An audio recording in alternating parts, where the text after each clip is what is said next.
అందుచేత మనకి ఇది అశరీరవాణి అంటే ఎవరి నుండి రానటువంటి నిత్యమైనటువంటి అపౌరుషేయమైనటువంటి వేదములో కామము నశించడానికి భగవానుడి ఆవిర్భావమే కారణమని చెప్పి ఉన్నది కనుక విని భయపడ్డాడు కంసుడు. భయపడి అక్క చెల్లెల్ని చంపుదామని ప్రయత్నించి, సరే అక్క చెల్లెల్ని ఎందుకు ఆమె పిల్లల్ని చంపుదామని ఇస్తానని కృష్ణదేవుడు ఒప్పుకో ఊరుకున్నాడు. వారిద్దరిని చెరసాలలో బంధించాడు. అంటే సాత్వికమైన బుద్ధి కాని మనకి కలిగింది అంటే తామసమైన బుద్ధి తగ్గి, రాజసమైన బుద్ధి తగ్గి, సాత్వికమైన బుద్ధితో కాని మన ఆత్మ కలిసి ఉన్నది అంటే మన లోపల భగవద్ ఆవిర్భావం తప్పదు. ఇవాళ కాకపోతే ఒకనాడైనా భగవంతుని గురించినటువంటి భావన మన లోపల కలుగుతుంది. అట్లాంటిది కలగగానే మనం ఈ బుద్ధికి వినాశం, ఈ కామానికి వినాశం వస్తుందని ఏం చేస్తుంది కోరిక? మనని మళ్ళీ భగవంతుని వైపు వెళ్లకుండా చేయడానికి, భగవంతుడు పుడితే తాను అనుక్షణము కనిపెట్టి ఉండి దాన్ని నాశము చేయడానికి దాన్ని చెరసాలలో బంధిస్తుంది. దేవకీ వసుదేవులనిద్దరిని చెరసాలలో బంధించాడు కంసుడు. ఈ కంసుడు కామము అని ఎందుకు అనుకోవడం అంటే ఈయన వెనకటి జన్మలో కాలనేమి అనే రాక్షసుడు. ఆ కాలనేమే ఈ జన్మలో కంసుడైనాడు అని కథ. కాలనేమి అంటే కాలం అంటే ఒక చక్రం. ఆ చక్రానికి నేమి అంటే రెమ్ము. చక్రానికి రెమ్ము లేకపోతే ఎట్లా చక్రం నడవదో అలాగే కాలం అనేటువంటి ప్రవాహం మన మీద పని చూపించడానికి కారణం ప్రధానమైనది కామం. కోరిక లేకపోతే కాలం మననేమీ చేయదు. కోరిక ఉండగానే వెంటనే పనులు చేస్తాం. పనులు చేయగానే ఆ పనుల వలన పుణ్యము పాపరూపమైన కర్మల వలన మన లోపల వాసనలు అంటుతాయి. దానివలన రుచులు కలుగుతాయి. దానివలన సంస్కారములు ఏర్పడతాయి. దానివల్ల మళ్ళీ ప్రవర్తిస్తూ ఉంటాం. దానివల్ల పుణ్యమును పాపమును అనుభవిస్తాం. మళ్ళీ వాసనలుగా మళ్ళీ గర్భగతమవుతాం. మళ్ళీ జన్మ, మళ్ళీ బాల్యం, మళ్ళీ యవ్వనం, వార్ధక్యం, మరణం, మళ్ళీ స్వర్గం నరకం తిరుగుతూ ఉంటాం.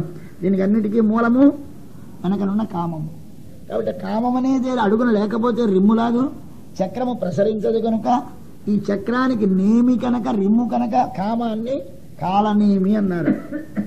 ఆ కాలనేమే మన కంసుడు. కంసుడు అంటే కోరిక. ఆ కోరిక ఏం చేస్తుంది? బుద్ధిని పాడు చేయడానికి ప్రయత్నం చేస్తుంది. కానీ బుద్ధిని చెరచలేదు. మరేమి చేస్తుంది? బుద్ధిలోంచి పుట్టిన మంచి భావాలన్నింటినీ నాశనం చేస్తూ ఉంటుంది. మంచి భావాలు నాశనం అంటే దాని లోపల ముందుగా 7 అయిన తర్వాత 8వసారి కృష్ణుడు కలుగుతాడు. దానిలో ముందు కలిగిన భావాలన్నీ అంటే 7వ భావం స్థిరముగా ఉండవలసినది, బ్రతకవలసినది. 6 చనిపోయినారు. 7వ వాడు మాత్రము ఇక్కడి నుంచి తీసేసి మరొక చోట పెట్టి ఆయనను బ్రతికించారు. బలరాముడు, బలభద్రుడు అనేటువంటి పేరుతోటి. ఆయన ఎవడు అంటే ఆయనే అనంతుడు అని చెప్పారు, శేషుడు అని చెప్పారు. అంటే మన లోపల భగవంతుని యందు భక్తి కలగాలి అంటే దానికి ముందు తానెవడో తనకు తెలియాలి. తానెవడో తనకు తెలిస్తే కానీ భగవంతుని యందు భక్తి కలగదు. బాబు ఇప్పుడు తొడవకయా ఈ లోపల ముందు కలిగిన భావాలు అవి చనిపోయిన తర్వాత 6 పోయిన తర్వాత 7వసారి శేషుడు కుమారుడుగా కలిగాడు. శేషుడు అంటే అర్థం సర్వము భగవంతుని కొరకు వినియోగపడదగినది అనే భావమునకు శేషమని భావము. శేషము అంటే ఇంతకాలం మనం ఏమనుకుంటున్నాం? ఉన్నదంతా నా కొరకే అనుకుంటున్నాం. ఆ భావం పోవాలి. ఏది ఉన్నా ఏది చేసినా అంతా భగవానుని కొరకు అనే భావన కలగాలి. ఈ భావానికి శేషత్వం అని పేరు. అదే మన ఆత్మ యొక్క స్వరూపం. నేనెవడిని అంటే నేను భగవంతునికి చెందినవాడను అన్న జ్ఞానం కలగాలి. నీవెందుకు పని చేస్తున్నావంటే భగవంతుని కొరకు అనే జ్ఞానము కలగాలి. కాబట్టి తాను చేసే ప్రతి పని భగవంతుని కొరకనే జ్ఞానము కలగడము ప్రధానముగా తనను గురించి తనకు తెలియడం. ఇది తెలిస్తే అప్పుడు భగవంతుని మీద భక్తి కలుగుతుంది. కాబట్టి భగవంతుడు లోపల ఆవిర్భవించాలి అంటే ముందు 7వ గర్భముగా శేషుడు ఆవిర్భవించాలి. ఆయనే అనంతుడు. ఆయన బలముతో ప్రకాశించేవాడు. బలమేమిటి అంటే మన లోపల ఉన్న ఆత్మకి బలము ప్రధానమైనది విజ్ఞాన బలం ఉండాలి, దేహబలము కాదు. విజ్ఞానం అంటే ఏమిటి అంటే అంటే ప్రకృతి కంటే నేను వేరు, నేను భగవంతునికి చెందినవాడును అనే జ్ఞానానికి విజ్ఞానం అని పేరు. అంటే విడదీసిన జ్ఞానం. దేనికంటే విడదీసిన జ్ఞానం? నేను ఈ శరీరము కంటే వేరు అని విడదీసిన జ్ఞానం. నేను స్వతంత్రుడను కాను, భగవంతునికి చెందినవాడను అనే జ్ఞానం. కాబట్టి నేను దేహము కాను అనే జ్ఞానము, నేను కేవలం స్వతంత్రుడను కాను భగవంతునికే చెందినవాడననే జ్ఞానము, ఇవి రెండుతో ఎప్పుడు ప్రకాశించేవాడు విజ్ఞాన బలముతో కూడినవాడు. అట్టి విజ్ఞాన బలముతో కూడినవాడు శేషుడు. ఆ శేషుడు ముందు ఆవిర్భవిస్తే, అంటే మన లోపల మనం ఎవరో తెలిస్తే, అప్పుడు 8వ గర్భములో కృష్ణ భగవానుడు జన్మిస్తాడు. ఇది కథ. ఇప్పుడు 6 పిల్లల్ని చంపేశాడు. 7వ పిల్లల్ని అక్కడ ఉంచకుండా తీసేశాడు. తీసేసి మరొక చోట దానిని పెంచుతున్నారు. ఇప్పుడు 8వ గర్భములో భగవానుడు ప్రవేశించి ఉన్నాడు. అంటే మన లోపల ఇతరమైన భావములన్నీ పోయి కేవలం భగవంతుని యొక్క శేషత్వం అనేది మన లోపల భాషించిన నాడు అప్పుడు భగవద్ ఆవిర్భావానికి సన్నద్ధమైనది. అప్పుడు సాత్వికమైన బుద్ధి నుండి భగవంతుని యందుండేటువంటి నిరతిశయమైనటువంటి ప్రేమ భగవత్ స్వరూపం ఆవిర్భవిస్తుంది లోపల. ఈ కథని మనకి సూచించడానికి మానవ జీవితంలో ఎట్లా క్రమముగా వాడు భగవంతుని వైపు వెళతాడో, దానికి ప్రతిబంధకముగా కామం ఎంత పనిచేస్తుందో, ఆ కామము చేత ప్రేరితములైనటువంటి ఇతర భావములు ఎట్లా మనపై పనిచేస్తాయో, భగవానుని మనకి లేకుండా ఎట్లా చేయాలని ప్రయత్నిస్తాయో, వాటిని జయించి స్వామి మనకు తనను ఎట్లా అందిస్తాడో ఈ కథ కృష్ణ కథ. కాబట్టి కృష్ణ అంటే అపరిచ్ఛిన్నమైన ఆనందం పొందడమే మానవ జీవితానికి పరమార్థం. ఆ అపరిచ్ఛిన్నమైన ఆనందాన్ని పొందడానికి అడ్డంకేమి అంటే కోరిక. కాబట్టి కృష్ణుడికి కంసుడి శత్రువు. ఈ కృష్ణుడు కంసుడు అనేటువంటి వారిద్దరూ కూడా ఈ ఆత్మతో సంబంధం ఉన్నవారే. ఈ ఆత్మ అంటే వసుదేవుడు. వసుదేవునికి భార్యగా వచ్చిన దేవకికి తోబుట్టువు కంసుడు. ఈ ఆత్మయైన వసుదేవుని నుంచి పుట్టినవాడు కృష్ణుడు. కాబట్టి ఈయన భార్య తోబుట్టువుని, భార్య తోబుట్టు అంటే తన సాత్వికమైన బుద్ధికి తోడుగా ఉండి తన లోపల ఉండేటటువంటి భగవద్భావనని కలగకుండా అడ్డగించేటటువంటి కామాన్ని తనలో నుండే పుట్టినటువంటి కుమారుడు చంపాలి, అంటే భగవానుడే చంపాలి. తనలో నుండి పుట్టినవాడంటే వాడు వసుదేవుని నుంచి పుట్టినవాడు కనుక ఆయన పేరేమిటి? వాసుదేవుడు. వసుదేవుని కుమారుడు వాసుదేవుడు.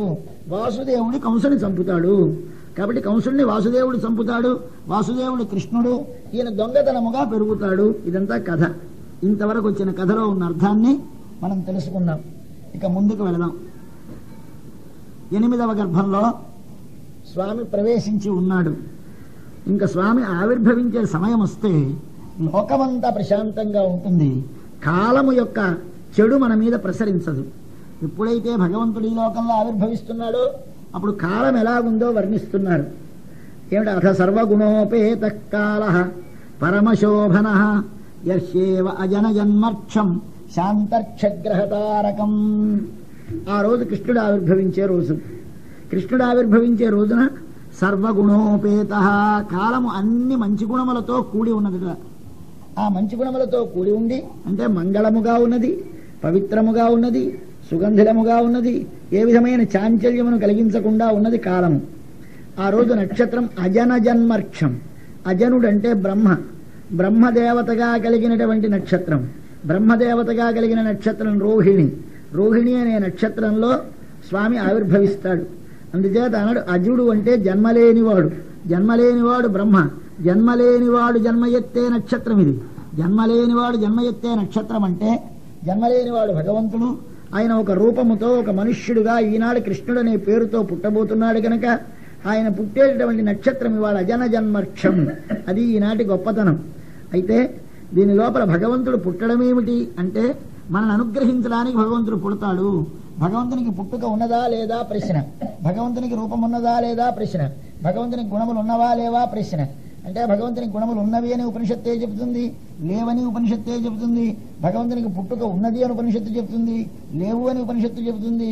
భగవంతునికి పేరు ఉన్నది అని చెబుతుంది, లేవని చెబుతుంది. ఏమిటి విరుద్ధమైన విషయములు ఉపనిషత్తు ఎట్లా చెబుతోంది అంటే ఏది ఉన్నది ఏది లేదు అని విడదీసి తెలుసుకోవాలి ఉపనిషత్తులకు సమన్వయం తెలియడానికి. జన్మ ఉన్నది జన్మ లేదు అంటే మనవలే కర్మ చేత కేవలము సుఖదుఖమును అనుభవించడానికి వచ్చే శరీరము భగవంతునికి లేదు.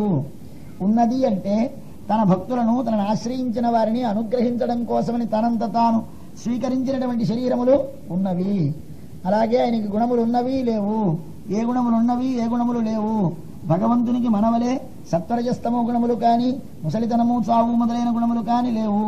మరి ఏ గుణములు ఉన్నవి అంటే ఆయనకి సర్వజ్ఞత్వము సర్వశక్తిత్వము సర్వాధారత్వము సర్వకారణత్వం మొదలైన గుణములు సర్వేశ్వరునికి ఉన్నవి.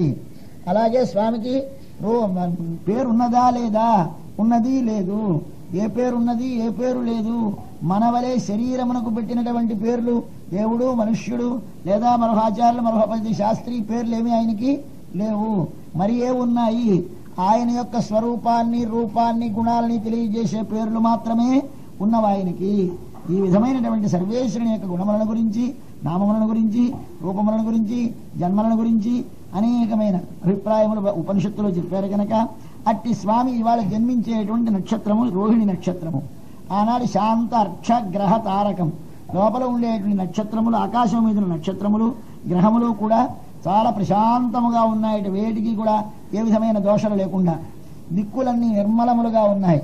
ఆకాశమందు నక్షత్రములు అన్ని స్వచ్ఛముగా ప్రకాశిస్తూ ఉదయించి ఉన్నాయి. భూమి అంతా మాంగళ్యమైనటువంటి మంగళ పరిపూర్ణమై ఉన్నది. పట్టణములు, పల్లెలు అన్నీ కూడా చాలా మంచి సంతోషముగా ఉన్నాయి.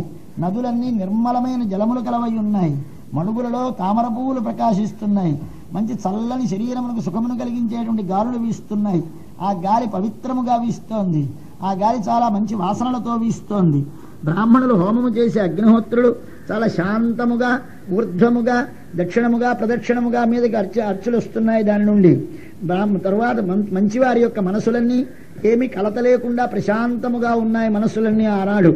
ఇది స్వామి ఆవిర్భవించే సమయంలో ఉన్నటువంటి దేశము యొక్క స్థితి. ఈ స్థితే మన లోపల భగవదావిర్భావము కలిగేనాడు కూడా మన లోపల ఉంటుంది.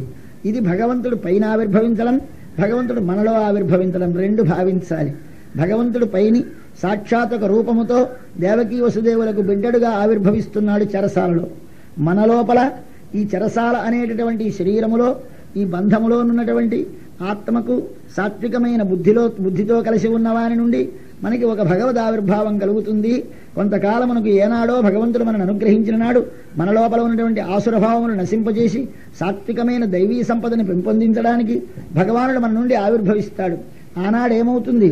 ఈ పైన చెప్పినవన్నీ మన లోపల కలుగుతాయి. ఇక్కడ పైన ఎలాగైతే మనకు కలిగిందో ఆనాడే వీరికి కూడా సమస్తమైనటువంటి లోపల కలిగినటువంటి ఇంద్రియాదుల యొక్క వెలుగు, అంటే ఇంద్రియముల వల్ల కలిగేటువంటి ప్రకాశమంతా శాంతముగా ఉంటుంది. ఇంతకుముందు కోరికలతో నిండి ఉన్నాం, ఇప్పుడు ఆ కోరికలు తగ్గుతాయి. చూడాలని, వినాలని, తినాలని ఈ కోరికలన్నీ తగ్గి కేవలముగా మనసు లోపల ఉండేటువంటి నిర్మలమైనటువంటి హృదయాకాశము ప్రసన్నమయ్యి దాని లోపల భగవంతుని దర్శించడానికి తగిన జ్ఞానము ప్రకాశిస్తూ మన లోపల ప్రవేశించేటువంటి విషయవాసనలు అనేటువంటి వాటిలో కల్మషమైనటువంటి కాలుష్యము తొలగి, అహంకారము మకారములు తొలగి కేవలం భగవత్పరమైన భావన కలిగి మన లోపల జ్ఞానమనబడేటటువంటి తామర పువ్వులు వికసించి మన లోపల సుఖమైనటువంటి వాయువనగా మనకి జ్ఞానమును ప్రసరింపజేసేటువంటి దివ్యమైనటువంటి శక్తులు, మన లోపల పవిత్రమైనటువంటి శక్తులు కలిగి మన లోపల ఉండే సర్వమైనటువంటి ప్రకాశం ఇచ్చేటువంటి ఇంద్రియములు, బుద్ధి, మనస్సు సర్వములు కూడా మనకు అనుకూలముగా, భగవద్ అనుకూలముగా ప్రవర్తిస్తాయని సాత్వికుడైనటువంటి బుద్ధితోటి భగవదనుభవం పొందడానికి యోగ్యమైన వారి మనస్థితి ఒక వంక, బాహ్యమైన దేశము యొక్క ప్రదేశము స్థితి ఒక వంక వర్ణిస్తూ ఆనాడు స్వామి ఆవిర్భవిస్తున్నాడు. అది వర్షాకాలం, శ్రావణ మాసం, బహుళపక్షం, అష్టమి తిథి, రోహిణి నక్షత్రం, అర్ధరాత్రి సమయం. అప్పుడు మందం మందం జలధరాహ, మేఘములు గర్జిస్తున్నాయిట. అట్లా గర్జిస్తూ ఉంటే నిషీధే తమ ఉద్భూతే జయమానే జనార్దనే దేవక్యాం దేవభూతాయాం విష్ణు సర్వగుణాశ్రయ ఆవిరాసీద్యథా ప్రాచ్యాం దిశీందురివ పుష్కలః. చీకటి ఆవరించిన అర్ధరాత్రి సమయం. జన్మలేనటువంటి స్వామి జన్మిస్తున్నాడు. జన్మగలవారిని పీడించే స్వామి జన్మిస్తున్నాడు. జనార్దనుడంటే జన అంటే జనమును అర్ధన పీడించేవాడని అర్థం. మనుష్యుల్ని పీడిస్తాడా భగవంతుడు? ఆయన పేరేమిటి? జనార్దనుడేమిటి అంటే జన్మగలవారి జన్మలను పీడిస్తాడు కనుక, వీరికి మరల జన్మ లేకుండా చేస్తాడు కనుక ఆయనకి జనార్దనుడని పేరు. ఆయన ఈనాడు జన్మిస్తున్నాడు. ఎందుకు జన్మిస్తున్నాడు?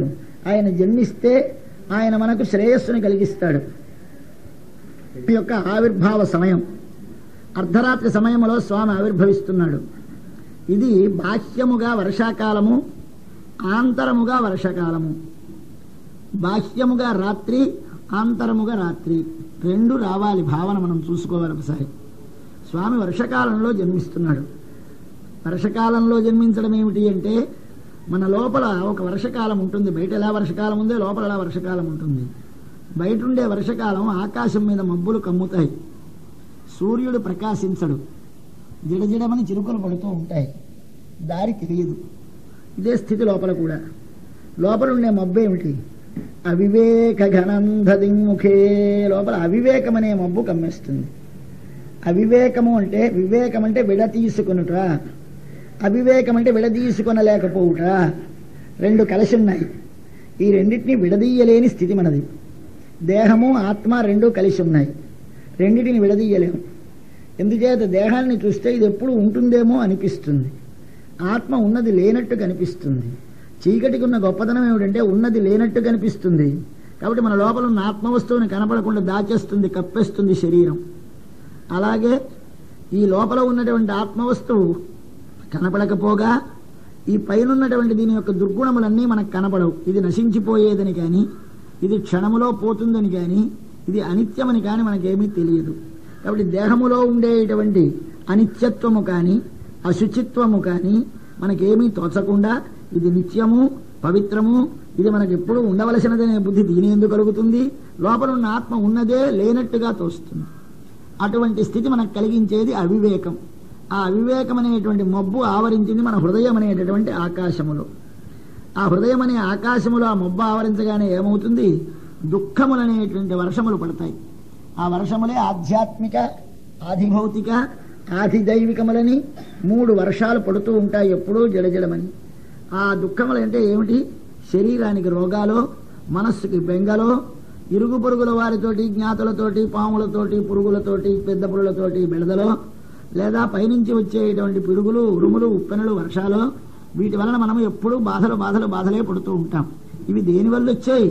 ఈ శరీరం అనే దాని యొక్క సంబంధం చేత కలిగినవి కనుక, శరీరము కంటే ఆత్మ వేరుని గుర్తించలేక కలిగినవి కనుక, ఇవి అవివేకమనే మబ్బు నుండి పుట్టినటువంటి వర్షాలు. ఆ వర్షములు వర్షిస్తూ ఉంటాయి. అప్పుడు మనమేమవుతాం?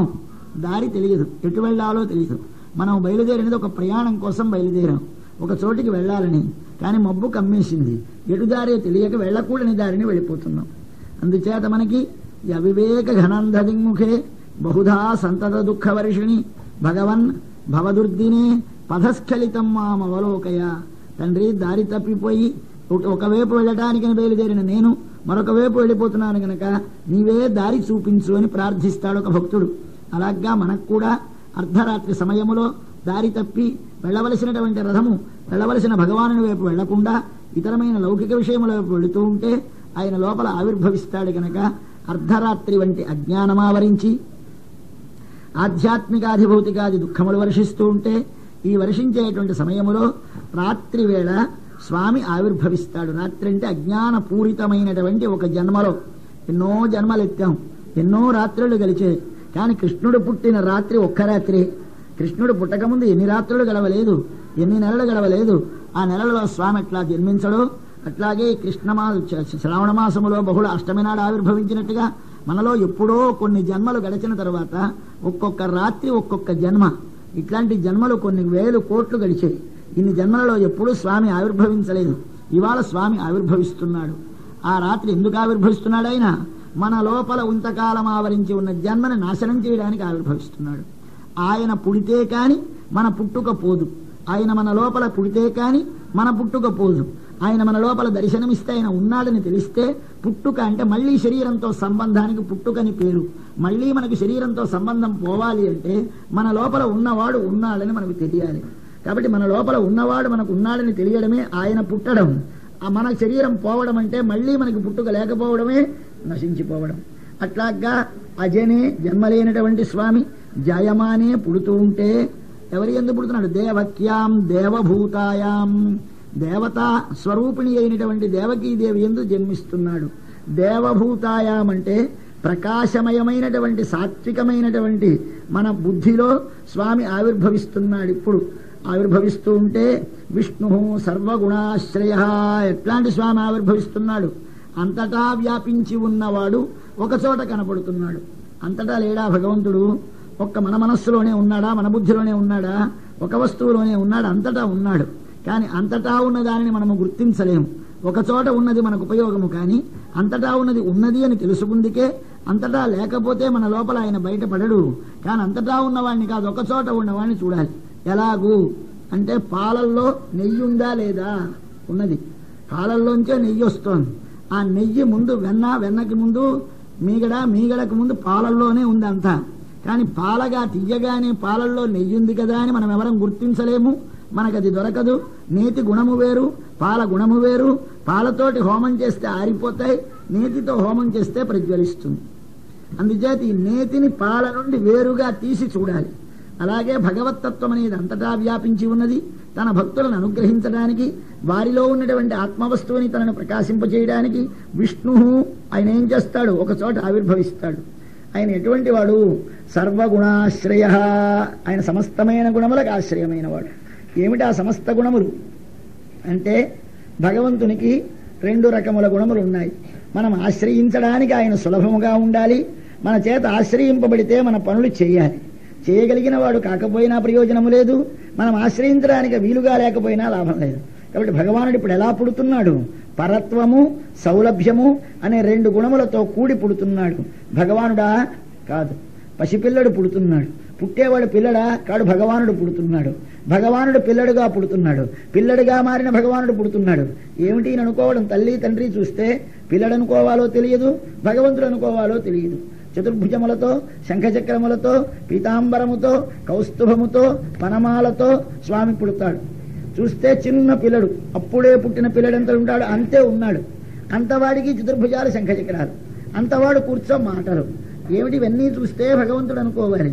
ఎదరగా కనిపిస్తున్నాడు, తమతో మాట్లాడుతున్నాడు, పసివాడు అనుకోవాలి. పసితనమా భగవంతుడా? ఇది 2 గుణాలు ఉండాలి భగవంతునికి. మనం ఎవరిని ఆశ్రయించాలి అంటే, పరాత్పరుడైన వారిని, ఈ ప్రకృతి యొక్క వికారములు అంటని వారిని, కర్మకు వశుడు కాని వారిని, సర్వజగత్తుకి కారణమైన వారిని ఆశ్రయించాలి. అట్టివాడు మనకు అందుతాడా? అందిన వారిని ఆశ్రయించాలి. అయితే అంతవాడు ఇక్కడికి వస్తాడా? మనము ప్రయత్నిస్తే రాడయ్యా. ఆయన మనను అనుగ్రహించడానికి ఆయన దిగి వస్తాడు. కాబట్టి పరుడై, సులభుడై, 2 లక్షణములు కలవాణ్ణి సర్వగుణాశ్రయ అంటారు. అందుకోసమని ఇక్కడ భగవానునికి సర్వాన్ని వేశారు. అన్ని గుణములు అంటే అర్థమేమి? పరత్వమునకు కావలసిన గుణములు ఉన్నవి. సర్వజగత్తుకి ముందున్నవాడు ఆయన, సర్వజగత్తుకి ముందున్న జ్ఞానైకాకారుడు ఆయన, సర్వజగత్తుకి ముందున్నటువంటి చేతనాచేతనములను తన లోపల లీనము చేసుకుని తనకంటే వేరుగా చేతనాచేతనములు కనపడకుండా సూక్ష్మమైన దశలో ఉన్నవాడు ఆయన. అట్టివాడు ఈనాడు మనకి ఒక రూపముతో, ఒక పేరుతో, ఒక తల్లిదండ్రులకి, ఒక తల్లి యొక్క గర్భములో 12 మాసముల నుండి పుడుతున్నాడు. ఇది సౌలభ్యం, అది పరత్వం. ఈ 2 కలిగినటువంటి స్వామి కనుక సర్వగుణాశ్రయ ఆవిర్భవించేట. పుట్టేడనలేదు సుఖమహర్షి.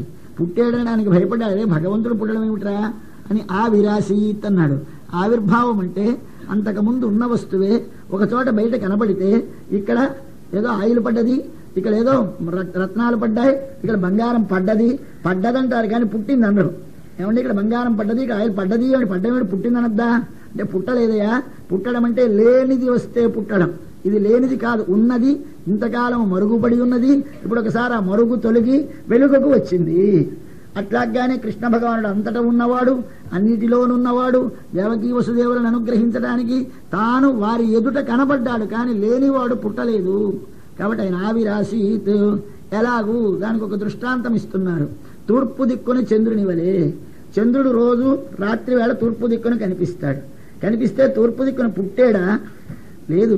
ఆ చంద్రుడి తిరుగుల్లో కొంతసేపు అడ్డినటువంటి భూమి తొలగితే ఈ పక్కకు వస్తే మనకి చంద్రుడు కనిపిస్తున్నాడు. కాబట్టి ఇంతసేపు అడ్డముగా ఉన్నటువంటి చీకటి, మన అజ్ఞానము, మన కోరిక మనకి తొలగితే ఒకసారి భగవంతుడు మన లోపల దర్శనమిస్తాడు. కాబట్టి ఆయన ఆవిరాసీత్ యథాప్రాచ్యాం దిశిందురివ పుష్కర. ఒకసారి స్వామి ఆవిర్భవించాడు. దేవకీదేవి పాన్పుపై ఉన్నాడు. వసుదేవుడు వెళ్లి చూశాడు. ఎట్లాగున్నట్ట అబ్బాయి? తమద్భుతం బాలకమంబుజేక్షణం చతుర్ముఖం శంఖ గదాయుధాయుధం శ్రీవత్సలక్ష్మం గళశోభికౌస్తుభం పీతాంబరం సాంద్రపయోదసౌభగం మహారహ వైడూర్య కిరీట కుండలత్విషా పరిష్వక్త సహస్రకుంతలం ఉద్దామ కాంచీ అంగద కంకణాదిభి విరోచమానం వసుదేవ ఐక్షత. అటువంటి బిడ్డని వసుదేవుడు చూచాడు. ఎట్లాగున్నాడు పిల్లడు? తమద్భుతం బాలకం. చెప్పలేం ఎలా ఉన్నాడో, చెప్పలేమన్నాడు ముందు మొట్టమొదట. తర్వాత వర్ణిస్తున్నాడు. చూసేసరికి ఎలా తమద్భుతం బాలకం. ఆశ్చర్యమైన అబ్బాయి. ఏమిటి ఆశ్చర్యమైన అబ్బాయి అంటే ఏమిటి? మాటలకి ఇలాంటి అబ్బాయిని చెప్పడానికి శక్యం కానిటువంటి అబ్బాయి కాదు. తం అద్భుతం బాలకం అని 3 మాటలు మళ్ళీ చూడండి ఒక్కసారి. తం అంటే వాణిని, అద్భుతం అంటే ఆశ్చర్యమైన వాణ్ణి, బాలకం పిల్లల్ని. ఆయన వాడు అంటే భగవంతుడు అని అర్థం. ఇది అంటే మన ఎదుట కనిపించేటువంటి జగత్తుని ఇదంటాం, కనపడని దానిని అదంటాం. ఈయనెవరండి? ఇప్పుడు ఈ కనపడే అబ్బాయి వాడంటే సర్వ జగత్తుకి ముందున్నవాడు.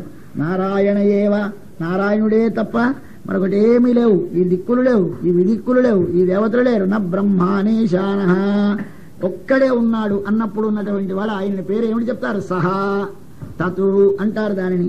కాబట్టి వాడు అనబడేటటువంటి సర్వజగత్తుకి ముందు కారణరూపమై ఉన్నటువంటి వాడు ఆయన ఎలాగుంటాడని చెప్పాలి. అద్భుతం.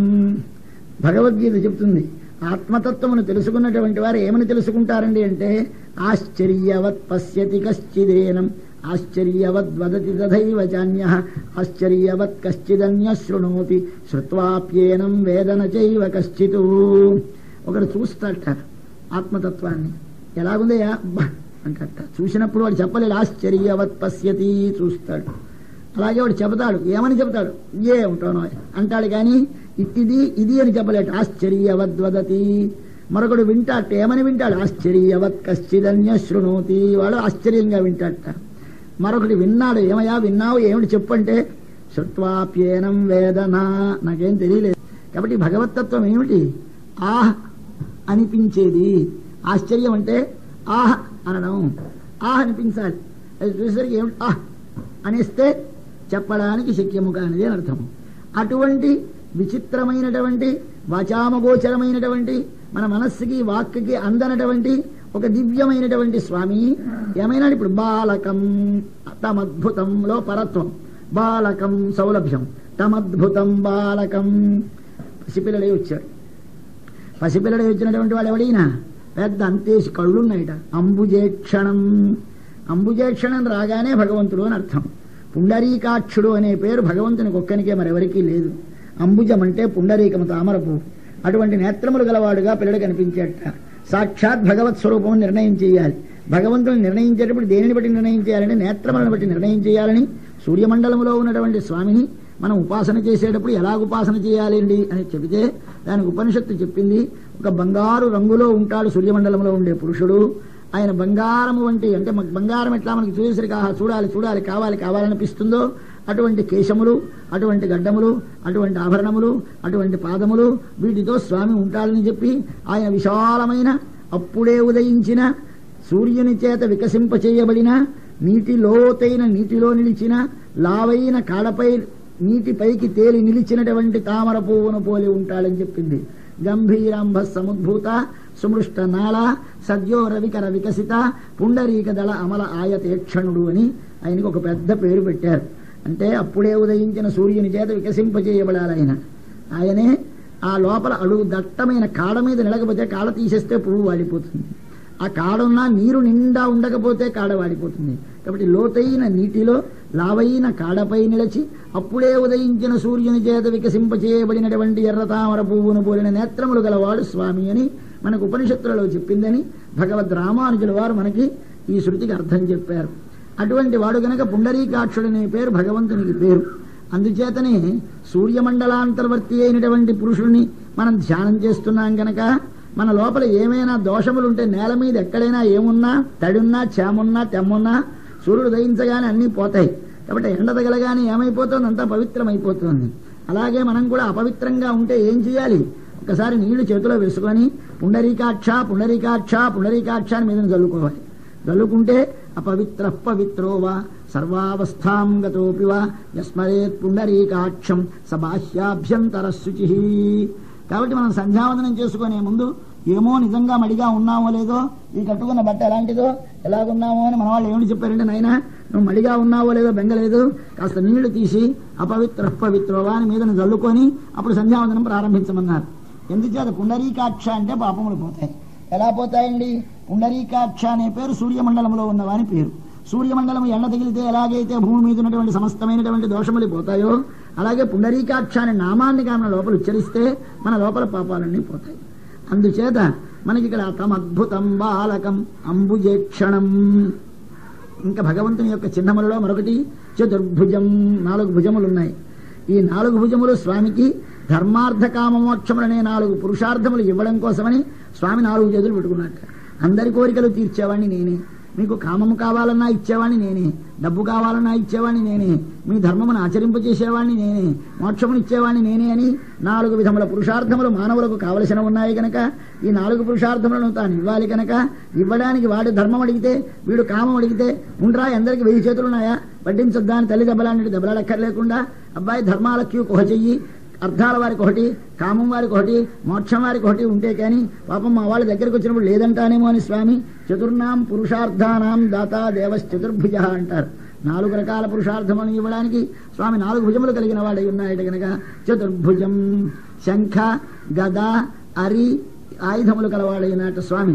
ఒక చేతిలో శంఖము, ఒక చేతిలో చక్రము, ఒక చేతిలో గద, ఒక చేతిలో పద్మము, 4 ఆయుధములను దాల్చి ఉన్నాడట. సాక్షాత్ పరమపురుషుడు వాసుదేవమూర్తి యొక్క స్వరూపములో ఉండేటువంటి చిహ్నములు. శంఖము చక్రము అనేవి 2 అవి భగవంతునికి అసాధారణమైన చిహ్నములు. అవి 2 ఉన్నవాడు సాక్షాత్ సర్వజగత్కారణమైన శ్రీమన్నారాయణుడు తప్ప వేరొక శంఖము చక్రము 2 ఉండవు చేతులలో. ఏమిటి రెండిటికి పేర్లు అంటే పాంచజన్యము సుదర్శనము అని పేరు. ఈ శంఖం అనేది జ్ఞానాన్ని ఇస్తుంది, సుదర్శనం అనేది దర్శనాన్ని కలిగిస్తుంది.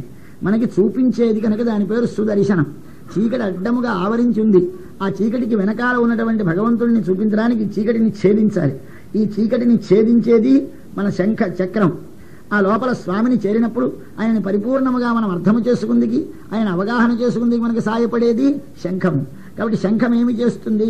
భగవత్ స్వరూప రూప గుణ విభూతులను గురించిన జ్ఞానమును కలిగిస్తుంది. చక్రం ఏమి చేస్తుంది?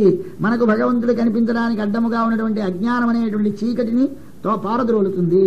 కాబట్టి ఇవి రెండిటిని ఆశ్రయిస్తే భగవద్ దర్శనమవుతుందని శంఖము చక్రము తన ఆశ్రయించిన వారికి తాను దర్శనమియ్యకుండా ప్రతిబంధకముగా ఉండే వాటిని తొలగించడానికి సాధనములుగా స్వామి చేతిలో ధరిస్తాడు. తన ఆశ్రితులకు ఎవరైనా శత్రువులుంటే ఆ శత్రువులను నిరసించడానికి ఉపయోగిస్తాడు. తనకి శత్రువులు ఎవరూ లేరు. నమే ద్వేష్యోస్తే న ప్రియ. ఆయన అందరికీ సమానుడే. ఎవరైనా ఆయనను ఆశ్రయించవచ్చును. ఆశ్రయించడానికి వీరు వారనే భేదము లేదు. నిన్నటి దాకా తిట్టినవాడు కూడా స్వామి అని పాదముల మీద పడితే రక్షిస్తాడు స్వామి. ఎందుకు పనికిమాలిన జన్మలో ఉన్నవాడు కూడా స్వామి అని ప్రార్థిస్తే రక్షిస్తాడు స్వామి. కాబట్టి ఆయనకి తారతమ్యము లేదు. పరుడు నావాడు పైవాడన్న భేదము లేదు. ప్రియుడు ద్వేష్యుడు అనే భేదము లేదు. అటువంటి సర్వసముడైనటువంటి స్వామికి చేతిలో శంఖం చక్రం ఎందుకండి అంటే తనను ఆశ్రయించినటువంటి వారికి ఎవరి వలనైనా ఆపద కలిగినప్పుడు వారి ఆపదలను తొలగించి వారికి తనను ప్రసాదించడానికి స్వామి శంఖచక్రములు ధరిస్తాడు. వట్టప్పుడు ఎందుకండి శంఖచక్రాలు? అలంకారములవి. శంఖచక్రములు ఆభరణములు అవుతాయి, శంఖచక్రములు ఆయుధములు అవుతాయి. యుద్ధభూమి వచ్చినప్పుడు ఆయుధములు అవుతాయి, అట్టినే కూర్చుంటే ఆభరణములుగా ఉంటాయి. కాబట్టి భగవంతునికి అవే ఆభరణములు. మనలో ఉండేటటువంటి సమస్తమైన విశ్వములో ఉండే పదార్థములన్నింటినీ తన రూపములో ధరించి చూపిస్తున్నట్ట ఒక్కొక్క దానికి అధిపతిగా. అందులో శంఖం అనేటటువంటిది మనలో ఉండేటువంటి జ్ఞానమునకు అది ప్రతీక. చక్రం అనేది మన మనస్సు. చేతశ్చక్రతి అంటారు. మనస్సే చక్రం అంటారు. మనస్సు ఇలా తిరుగుతూ ఉంటుంది. ఎప్పుడు స్వామి చక్రం అలా తిరుగుతూ ఉంటుంది. ఈ మనస్సే నీ లోపల ఉండేటువంటి నీ దోషమును తొలగిస్తే స్వామి దర్శనమిస్తాడు కనుక మనసాతు విశుద్ధేన పరిశుద్ధమైన మనస్సుతో భగవంతుడిని దర్శించాలి. ఆ పరిశుద్ధమైన మనస్సే భగవంతుని దర్శింపజేసేది కనుక చేతశ్చక్రతి అంటారు. శంఖం అనేది ఏమిటి అంటే శంఖం అంటే మన లోపల ఉండేటువంటి సమస్తమైన ఇంద్రియముల చేత కలిగేటువంటి జ్ఞానమునకు ప్రతీక శంఖమని, దానిని శంఖమని దీనిని చక్రమని పెట్టి, ఈ చక్రము మనస్సు అయితే ఇవి ఇంద్రియములైతే ఇవి మనకి భగవంతుని దర్శింపజేసే కనుక ఒక్కదానికి ప్రకృతికేమో మన వక్షస్థలం మీద పుట్టుమచ్చ పెట్టుకున్నాడు. శ్రీవత్సము తన వక్షస్థలం ఉన్నది. కౌస్తుభము జీవుల కింద జీవులందరినీ కౌస్తుభమణిగా ధరించాడు. ఈ విధముగా స్వామి దివ్యమంగళ విగ్రహంలో ఒక్కొక్క ఆభరణము చూస్తే ఏమిటండి దేవుడికి కూడా మనలాగే చేతులా, దేవుడికి కూడా మనలాగే ఆభరణాలా ఏమో అనుకుంటారు. కాదయా, నీకు ఒక రూపము లోపల విశ్వాన్నంతని చూపించాలి. విశ్వంలో భగవంతుడిని దర్శించాలి. ఇది మన సిద్ధాంతం. అందుచేత విశ్వములో భగవంతుడు ఉన్నాడని నీకు తెలిస్తే కనపడదు, ఉన్నాడని భావించాలి. ఆయన ఒక రూపమును దాల్చి శంఖచక్రములతో చతుర్భుజములతో నిలబడితే ఆ లోపల చూస్తే విశ్వమంతా అందులో నీకు దర్శనం అవ్వాలి. ఆ దర్శనం ఎలాగవుతుందంటే దేనినిగా నీవు భావించి ఇదిగో ఇది దీనిని ప్రవర్తింపజేస్తోందని తెలుసుకోవాలి. కనుక ఆయన రూపంలో ఉండేటువంటి వాటిని అన్నింటినీ మన ప్రకృతిలో ఉండే సర్వ పదార్థములకు జీవులకు ప్రతినిధులుగా తాను ధరించి ఉన్నాడు. ఇంకా శ్రీవత్సలక్ష్మం వక్షస్థలం ముందు ఒక పుట్టుమచ్చ ఉంది స్వామికి. అది నల్లగా నీలమైనటువంటి స్వామి వక్షస్థలం మీద శ్రీవత్సం అనే ఒక పుట్టుమచ్చ. ఈ ప్రకృతి ప్రధానము అనబడేటటువంటి ఒక పదార్థం ఉన్నది. ఇది సమస్తమైనటువంటి పదార్థములు పుట్టడానికి కారణమైన పదార్థం ఇది. దాని నుండే చెట్లు చేమలు దేవతలు మనుష్యులు పక్షులు పశువులు అన్నిటి యొక్క శరీరం వస్తోంది. అది ఎటువంటిది భగవంతునికి? ఇది భగవంతుని కంటే వేరా? ఇది నశించేదా? ఇది పోయేదా? అంటే నీతో ఉన్న పుట్టుమత్స నీ శరీరముతో ఎట్లా విడువదో, పుట్టుమత్స మళ్ళీ శరీరము కాకుండా శరీరము కంటే వేరే శరీరముతో విడదీయడానికి వీలు కాకుండా కలిసి ఉంటుందో, అలాగే ప్రకృతి అనేది భగవంతుని కంటే వేరు కాదు, భగవంతునితో కలిసి ఉండి భగవంతునితో తాను చేరి ఉండేది అనే భావాన్ని చూపించడానికి శ్రీవత్సం అనే పుట్టుమచ్చట అది. గళశోభి కౌస్తుభం. కౌస్తుభం అని ఒక మణి.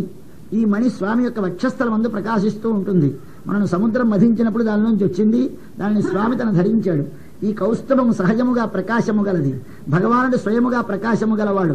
స్వయముగా ప్రకాశము గల భగవానునికి ఈ కౌస్తుభం అనే మణి ఎందుకు మెడలో అంటే ఆ కౌస్తుభానికి స్వామి శరీరము కాంతినిస్తుంది, కానీ కౌస్తుభము స్వామి శరీరానికి అలంకారము కాదు. అట్లాగానే కౌస్తుభం అనేది జ్ఞానము కలిగినటువంటి జీవునికి ప్రతినిధి.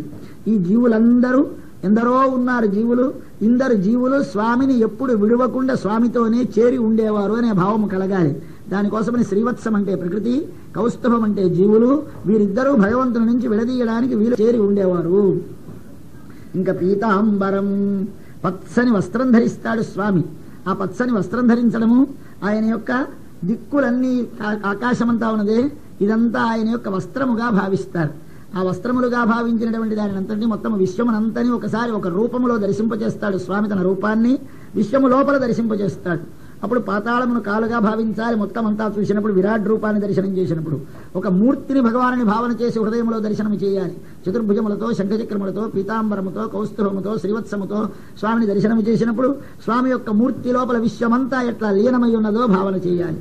దానికోసమని స్వామి ఆవిర్భవించి కేవలము సాంద్ర పయోద సౌభగుడు అంటే నీరు నిండుగా పట్టి నిండి ఉన్నటువంటి మబ్బు వంటి కాంతి స్వామిది. ఏమిటి నీరు నిండా పట్టి ఉన్న మబ్బు ఏమిటి అంటే నీలవర్ణము స్వామిది కాదు. లోపల కారుణ్యమనేటటువంటి వాత్సల్యమనేటటువంటి రసము నిండినటువంటి స్వామి ఆయన. ఈ మబ్బులో ఏమున్నది? నీరున్నది. ఈ నీరు ఏమి చేస్తుంది? జీవనాన్ని ఇస్తుంది మనకి. అంటే నీటిని ఇస్తుంది, బ్రతికిస్తుంది. మనమందరం ఈ లోకములో సృష్టింపబడి నిలబెట్టబడి మరల ప్రళయములో లోపల స్వామిలో చేరడానికి ఏమి కారణం? మనకి జీవనాన్ని స్వామి ఇస్తున్నాడు. సర్వజగత్ సృష్టి స్థితిలయములకు కారణమైనటువంటి వాడు స్వామి. స్వామి లోపల ఉన్నటువంటి వాత్సల్యమే మనను సృష్టిస్తోంది. ఆ వాత్సల్యమే నిలబెడుతోంది. ఆ వాత్సల్యం మన లోపలికి తీసుకువెళుతోంది. ఈ విధముగా స్వామిలో ఉన్నటువంటి వాత్సల్యం అనే రసమే, కారుణ్యం అనే రసమే అది జలములుగా అంటే కారుణ్య పరిపూర్ణుడు స్వామి అని చూపించాలి. సర్వజగత్ సృష్టి స్థితిలయములకు కారణమైన వాడు. అంతకాక నీలమనే వర్ణము అనంతమైన దానికి ఉంటుంది. అంతము లేనటువంటి ఆకాశం నీలంగా ఉంటుంది. అడుగు తెలియనటువంటి సముద్రం నీలంగా ఉంటుంది. అలాగే భగవంతుడు ఎంత అని తెలుసుకుందికి వీలు కాడు, ఇంత లోతని తెలుసుకుందికి వీలు కాడు. కాబట్టి ఆయన లోపల అనంతత్వాన్ని చెప్పాలి. ఆయనలో ఉండే అనంతత్వాన్ని చెబుతుంది. ఆయనలో ఉండే వాత్సల్య జలధి అని తెలియజేస్తుంది. అటువంటి స్వామి సాంద్ర పయోద సౌభగుడు. ఇంకా ఆయనకి మంచి విలువైనటువంటి వైడూర్యములతో చేయించిన కిరీటము, కుండలములో ప్రకాశిస్తున్నాయిట. పరిష్వక్త సహస్ర కుంతలం. కుంతలములంటే ముంగు జునపాలు వేలాడుతున్నాయట. స్వామికి పుట్టిన సమయంలో ఉన్న స్వామి మూర్తి. ఆయనకి ఉద్దామ, కాంచి, మొలనూలు, అంగద, భుజకీర్తులు, కంకణములు చేతులకి వీటితోటి ప్రకాశిస్తున్నటువంటి బాలుడు కనిపించాడట. అద్భుతమైన బాలకుడు వసుదేవునికి దర్శనమిచ్చాడట. వసుదేవుడు చూచాడు. ఇది అందం. చూడడానికి శక్యము కాని వారిని, ఎవరికి కంటికి గోచరము కాని వారిని వసుదేవ ఐక్షత, వసుదేవుడు చూచాడు. ఈ ఐక్షత అన్న మాట రాగానే మీకు ఉపనిషత్తు జ్ఞాపకం రావాలి. తదైక్షత అని సృష్టికి ముందు ఒక్క భగవంతుడే ఉండి ఆ భగవంతుడు ఒక్కడే నేను అనేక రూపములుగా అయి ఉండునుగా కాని సంకల్పిస్తే ఆయన చూస్తే ఆ చూపే ఈ జగత్తుగా మారింది. అట్లా ఆయన చూపు ఈ జగత్తుగా మారిన దాడు ఆయన సంకల్పించాడు, చూచాడు అన్న చూపు ఆయన చూడటం కానీ ఆయనని చూచిన వాడెవడు ఉండడు. అట్లా జగత్తునంతని నేను సృష్టించాలి అని చూచాడు ఆయన అని చెప్పిన వాడికి ఇవాళ వసుదేవుడు ఆయనను చూచాడు. అంటే అన్నిటినీ చూడడానికి కర్త అయిన వాడు తన చేత మన చేత చూడబడడానికి కర్మ అయినాడు. ఇది భగవంతుని యొక్క అనుగ్రహము. అందుచేత ఆ స్వామిని వసుదేవుడు చూచి ఒకసారి ఆశ్చర్యపడి విస్మయోత్ఫుల్ల విలోచన, విస్మయం ఆశ్చర్యముతో ఉత్ఫుల్ల వికసించినటువంటి నేత్రము అలా కళ్ళు అప్పగించేసి ఉండిపోయినాడు. ఏమిటి వింత? ఇలాంటి కుమారుడేమిటి? ఇలాంటి కుమారుడు ఎక్కడైనా ఉంటాడా లోకంలో? పిల్లడు పసివాడిగా కనిపిస్తున్నాడు, శంఖచక్రాల చతుర్భుజాలతో కనిపిస్తున్నాడు. ఏమిటో తెలియలేదు. చూశాడు. ఈయన ఎవరు అంటే హరి. ఈయన ఎవడు? నా కుమారుడు. ఈయన హరి అనుకోవడమా సుతుడు అనుకోవడమా? హరిం సుతం విలోక్య. ఆయన హరి, ఆయన సుతుడు. కాబట్టి హరిం సుతం విలోక్య, కుమారుడుగా ఉన్నటువంటి హరిని చూచాడు. చూచి ఆనకదుందుభి, వసుదేవుడు కృష్ణావతారోత్సవ సంభ్రమ, ఒకసారి అపరిమితానందమైనటువంటి అపరిచ్ఛిన్నమైనటువంటి ఆనంద స్వరూపుడు సాక్షాత్ తన కుమారుడిగా అతను అనుగ్రహించడానికి ఆవిర్భవించాడు. దానితో ఒక్కసారి ఆనందం కలిగిపోయి ముదా ద్విజేభ్యో అయుతమాప్లుతో గవాం, వెంటనే సంతోషంతో ఎవరికైనా గోదానం చేసుకుందాం, ఏమైనా దానాలు చేద్దాం అనుకున్నాడు. పాపం ఎక్కడ దానం చేస్తాడు, ఎక్కడ స్నానం చేస్తాడు? చెరసాలలో ఉన్నాడు. చెరసాలలో స్నానం కుదురుతుందా? చెరసాలలో దానం కుదురుతుందా? మనస్సుతోటే ఒక్కసారి స్నానము చేసినట్టు భావన చేసుకుని కొన్ని వేల ఆవులని దానము చేసినట్టు భావన చేసేసుకున్నట్ట. దీనిని భావించి మన పెద్దలు ఎంతో ఆశ్చర్యపడతారు, బాధపడతారు. మంచి దగ్గరికి ఎవరినైనా వెళ్ళమనాలా? ఎండోక్యా, దీనిని చూసి మన మహాభక్తులు వలవల ఏడ్చేసి మూర్ఛపోయినారు. స్వామి, నీవు సర్వలోకములకి కారణమైన వాడివి, సర్వలోకములు నీ చేత సృష్టింపబడవలసినటువంటిది. ఒకరికి నీవు కుమారుడు వై పుట్టి, ఆ పుట్టడము చెరసాలలో పుట్టి, ఆ పుట్టడము దొంగతనముగా రాత్రి వేళ పుట్టి, ఆ పుట్టినప్పుడు కూడా నిన్ను కన్నటువంటి తండ్రి ఎంత ఆనందంతో పొంగిపోయి, ఎందుకు పనికిమాలినటువంటి పిల్లలని కుమారుడుగా కన్న మనమే ఎంతో ఆనందించి దానాలు ధర్మాలు చేసి ఎగిరి గెంతులిస్తూ ఉంటే, సర్వేశ్వరుని కన్న తండ్రి ఎంత ఆనందించాలి? అంత ఆనందించడానికి అవకాశం లేకుండా ఆ తండ్రి చెరసాలలో ఉండి అయ్యయ్యో అని దాగి పుట్టి దాగి దానములు చేసుకునేటువంటి స్థితి కలిగిందా స్వామి అని ఒకసారి స్వామి యొక్క ఆ తన చేత సృష్టింపబడిన వారికి తాను ఎట్లా వశమవుతాడో దానిని ఒక్కసారి తలంచుకొని ఆళ్వార్లు అనేటువంటి ఒక మహానుభావులు, స్వామి నీవు పుట్టిన తీరు, నీవు పెరిగిన తీరు భావిస్తే ఎవడు ఓర్చగలడయా నీ ఎందు ప్రేమ గలవాడు? మన పిల్లడు ఏమైనా ఇబ్బంది పడుతూ ఉంటే ప్రేమించినటువంటి తల్లిదండ్రులు ఏడుస్తారే, సర్వేశ్వరుని ఎందు నిజమైన ప్రేమ కలిగినటువంటి వారు స్వామి చెరసాలలో పుట్టాడు, దొంగగా పుట్టాడు, ఎవరికి తెలియకుండా పుట్టి పాపం కన్న తండ్రి కూడా తన దానాలు ధర్మాలు చాటుగా చేసుకోవలసి కేవలం ప్రత్యక్షంగా చేయలేక మనసులో చేసుకోవలసిన స్థితి కలిగింది అంటే ఎంత బాధపడతారయ్యా అని ఏడిచారు స్వామి. అందుచేత స్వామి పుట్టగానే చూచాడిన హరిం సుతం విలోక్య ఆనకదుందువి, వెంటనే గోదానములు చేసి సంకల్పించాడు. అధై నమస్తౌదవధార్య పూరుషం పరం, ఆయన్ని చూడగానే ఈయన పరమ పురుషుడు సాక్షాత్ శ్రీమన్నారాయణుడు అని నిర్ధారణ చేసుకున్నాడు. కుమారుడు అనే భావన పోయింది పక్కకి. స్వామి తనను అనుగ్రహించడానికి దర్శనమిచ్చాడని వెంటనే కుమారుడు కాడు కనుక నతాంగ సాష్టాంగంగా నమస్కారం చేశాడు. కుమారుడైతే ఆశీర్వదించడానికి వీలా? పసిపిల్లడు నేను దండం పెడతానా అంటే కుదరదు.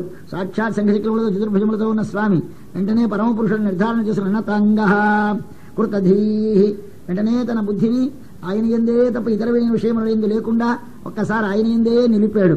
కృతాంజలి, రెండు చేతులు జోడించి నిలబడ్డాడు. స్వరోచిషా సూతికాగ్రహం, తన కాంతితోటి ఆ దివ్య తేజోరుమూర్తి అయినటువంటి స్వామి ప్రకాశిస్తూ ఉంటే ఆ చెరసాలంతా పురుటిల్లైపోయింది. ఆ పురుటిల్లైన చెరసాల తన కాంతితోటి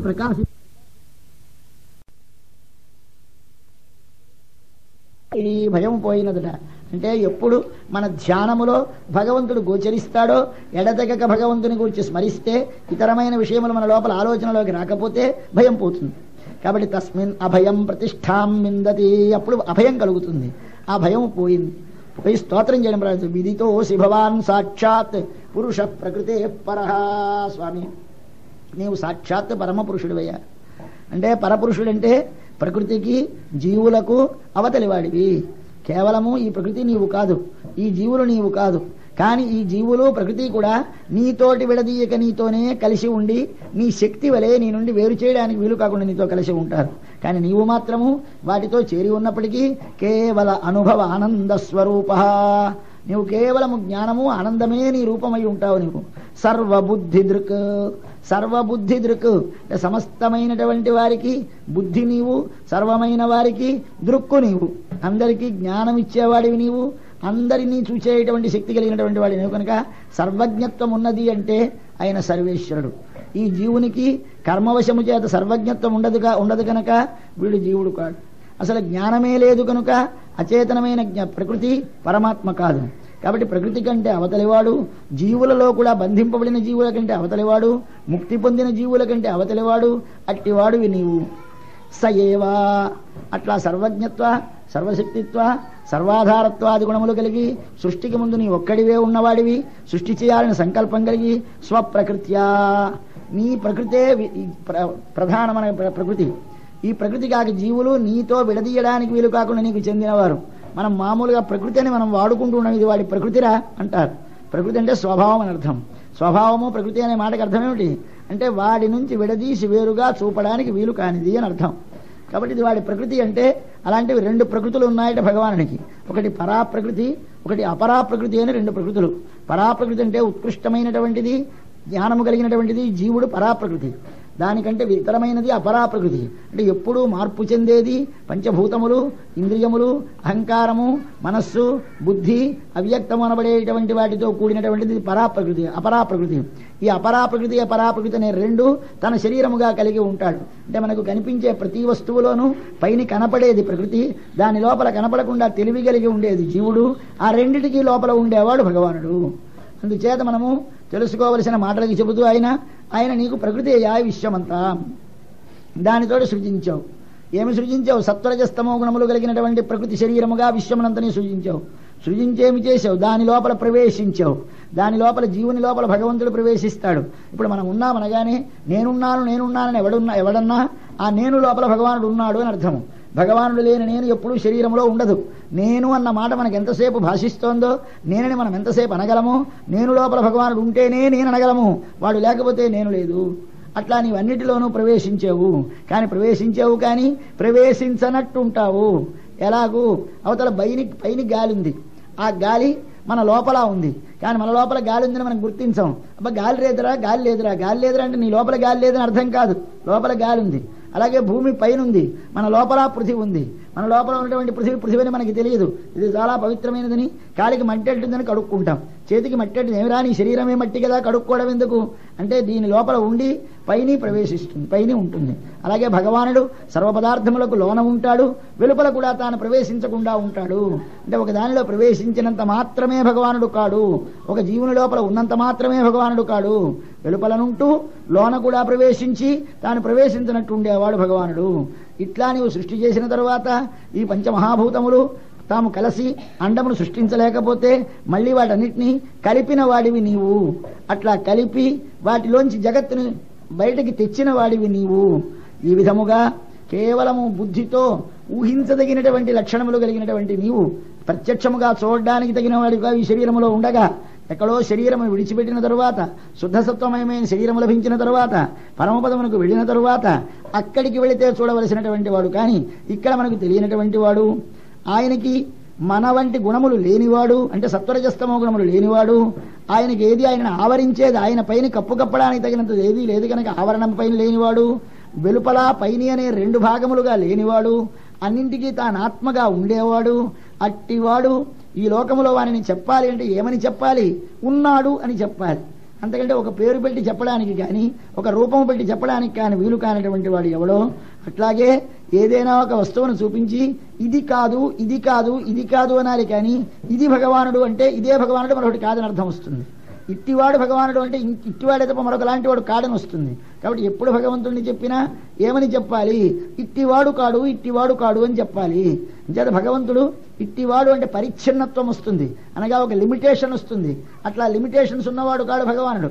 కాబట్టి ఈ దేశమందు ఉన్నాడు, ఈ కాలమందు ఉన్నాడు, ఈ గుణము కలిగి ఉన్నాడు, ఇంత పొడవు కలిగి ఉన్నాడు, ఇంత ఎత్తు కలిగి ఉన్నాడంటే భగవంతుడు కూడా పరిమితమైపోతాడు కనుక ఇట్టివాడు కాడని వేదం ఎందుకు చెబుతుంది అంటే ఆయన ఇంతవాడు ఇట్టివాడని మనసు లోపల భావము కలుగుతుందని తొలగించడం కోసమని చెబుతుంది. అట్టి ఏ విధమైన తన కోరికతో ఏ వ్యాపారము చేయనివాడు, తనకి ఏ విధమైన గుణములు లేనివాడు అయినటువంటి నీ నుండే ఈ సర్వజగత్తుకి జన్మ స్థితి లయములు కలుగుతున్నాయి. సమస్తమైన జగత్తుకి సృష్టి నీ వలన, పుట్టుక నీ వలన, స్థితి నీ వలన. నీ యందు కేవలముగా ఇవన్నీ భేదములు ఉండవచ్చు. ఎలాగుంటాయ్యా? భగవంతుడు ఏకరూపుడు కదా. ఇంత నామరూపమైనటువంటి జగత్తంతా భగవంతుడే ఎలాగవుతాడు అంటే, భగవంతుడు అవడం అంటే భగవంతునితో విడదీయడానికి వీలు కాకుండా ప్రకృతి అనేది కలిసి ఉన్నది సూక్ష్మ రూపంలో. ముందు జీవులు ఆయనతోటే సూక్ష్మ రూపంలో కలిసి ఉన్నారు. అప్పుడు వేరే ఉన్నట్టు మనకు తెలియవు. ఆయన ఎప్పుడైతే సంకల్పిస్తాడో తన శరీరమే స్థూలమైన అవస్థని పొందుతుంది. ద్రవ్యము మారదు. అక్కడున్న ప్రకృతే ఇక్కడున్న ప్రకృతి. అక్కడున్న ప్రకృతిలోనూ సత్వరజస్తమో గుణములున్నాయి, ఇక్కడున్న ప్రకృతిలోనూ సత్వరజస్తమో గుణములున్నాయి. అక్కడుండే జీవులు కేవలముగా అణువులే, ఇక్కడుండే జీవులు అణువులే. అక్కడుండే జీవులు సంకోచము గల జ్ఞానము గలవారే, ఇక్కడుండేవారు సంకోచము గల జ్ఞానము గలవారే. కానప్పుడు శరీరములు ఉండవు కనుక వీరు దేవతలు, వీరు మనుష్యులు, వీరు పశువులు, వీరు పక్షులనే భేదం ఉండదు. ఎప్పుడైతే ఆయన సంకల్పిస్తాడో అప్పుడు తన సూక్ష్మమైన శరీరాన్ని స్థూలముగా చేసి పెద్దదిగా చేసి దాని లోపల జీవుడు వారి వారి కర్మానుగుణముగా జీవులను ప్రవేశపెట్టి వారి లోపల తాను ప్రవేశించి లోకములో నానా ఉపభేదములను పొందితే శరీరముతో కూడినటువంటి మనము మావాడు పసివాడు, మావాడు యువకుడు, మావాడు వృద్ధుడు అంటే మావాడెవడు? మావాడంటే పైనున్న శరీరము కాదు, శరీరములోనున్న జీవుడు మావాడు. కానీ వీడు బాలుడు, వీడు వృద్ధుడు, వీడు యువకుడు అంటే యవ్వనము దేనికి, వార్ధక్యము దేనికి? శరీరానికి.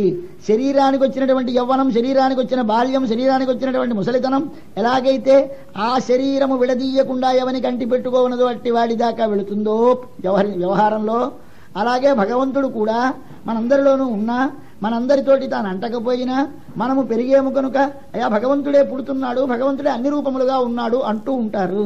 అంతేగాని భగవంతుడు అన్ని రూపములుగా ఉన్నాడు అంటే భగవంతుడు మారేడు అని అనుకోకండి. అటువంటి వాడు తాను ఈ లోకమనంతను రక్షించాలనే సంకల్పము కలిగి ఇంట్లో అవతరించావు తండ్రి.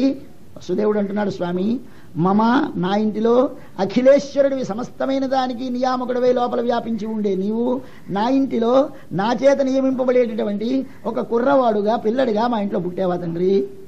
రాజన్య సంజ్ఞ అసుర కోటి యూధపై లోకములో రాజులనే పేరుతోటి రాక్షసులు వచ్చి లోకాన్నంతని దైవ సంపదని చెడగొట్టి అసుర సంపదని వ్యాపింపజేస్తూ ఉంటే దానిని నిర్వహించడానికి, దానిని పోగొట్టి మళ్ళీ దైవ సంపదకి వృద్ధి కలిగించడానికి ఆవిర్భవించేవా తండ్రి అన్నాడు. ఇంతవరకు బాగుంది, స్తోత్రం చాలా బ్రహ్మాండంగా చెప్పాడు. కానీ మళ్ళీ హరి అన్న భావన పోయి సుతుడు అన్న భావన వస్తుంది వెంటనే. పసివాడు, అరే స్వామి అయంత్వ అసభ్య, ఇదిగో మాకున్నాడు అసభ్యుడు. ఎవడి అసభ్యుడు? కంసుడు. వీడు ఎప్పుడూ 10 మందిలోకి రావడానికి తగిన బుద్ధులు లేనివాడు. అటువంటి వాడు నీవు మా ఇంట్లో పుడతావని ఓర్వలేకుండా నీకు ముందు పుట్టినటువంటి నీ అన్నలందరినీ చంపేశాడు. ఈయనకి అన్నేమిటి మాట ఎక్కడికి వెళ్ళిపోతుందో తెలియదు. ఆ ప్రేమ స్వామి సులభుడై వస్తే మనం మాట్లాడేమట్లు ఎలా మాట్లాడతాం? మరి ఎలాగనడం?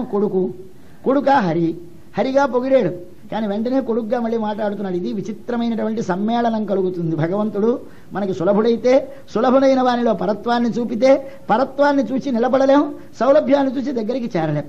ఇది చాలా కష్టం. అది మన జీయంగా వస్తారు కానీ చూదురు కానీ అనుభవాలన్నీ అనుభవిస్తారు. మీరు దగ్గరికి వెళ్ళలేం, ఆయన నవ్వుతూ మందహాసంతో ఎంత సులభంగానూ ఉంటారు. ఆయన దగ్గరికి వెళదామంటే చనువుగా ఉంటుంది, పర్వాలేదు, సుఖంగానే ఉంటుంది. కానీ ఏమిటో మళ్ళీ బెరుగుగా ఉంటుంది. అది వారి భక్తులందరికీ తెలుసు. అందుచేత నీవిక్కడ మా ఇంట్లో మా ఈ చెరసాలలో పుట్టేవన్న వార్త వాడికి తెలియగానే వాడు పరిగెత్తుకొని వచ్చేస్తాడయా కత్తి పట్టుకొని నరికేయడానికి అంటున్నాడు ఈయన. ఎవరిని? సర్వజగత్ సృష్టి స్థితిలయ హేతుభూతమైనటువంటి స్వామితోటి నిన్ను చంపడానికి కంసుడు వస్తాడు.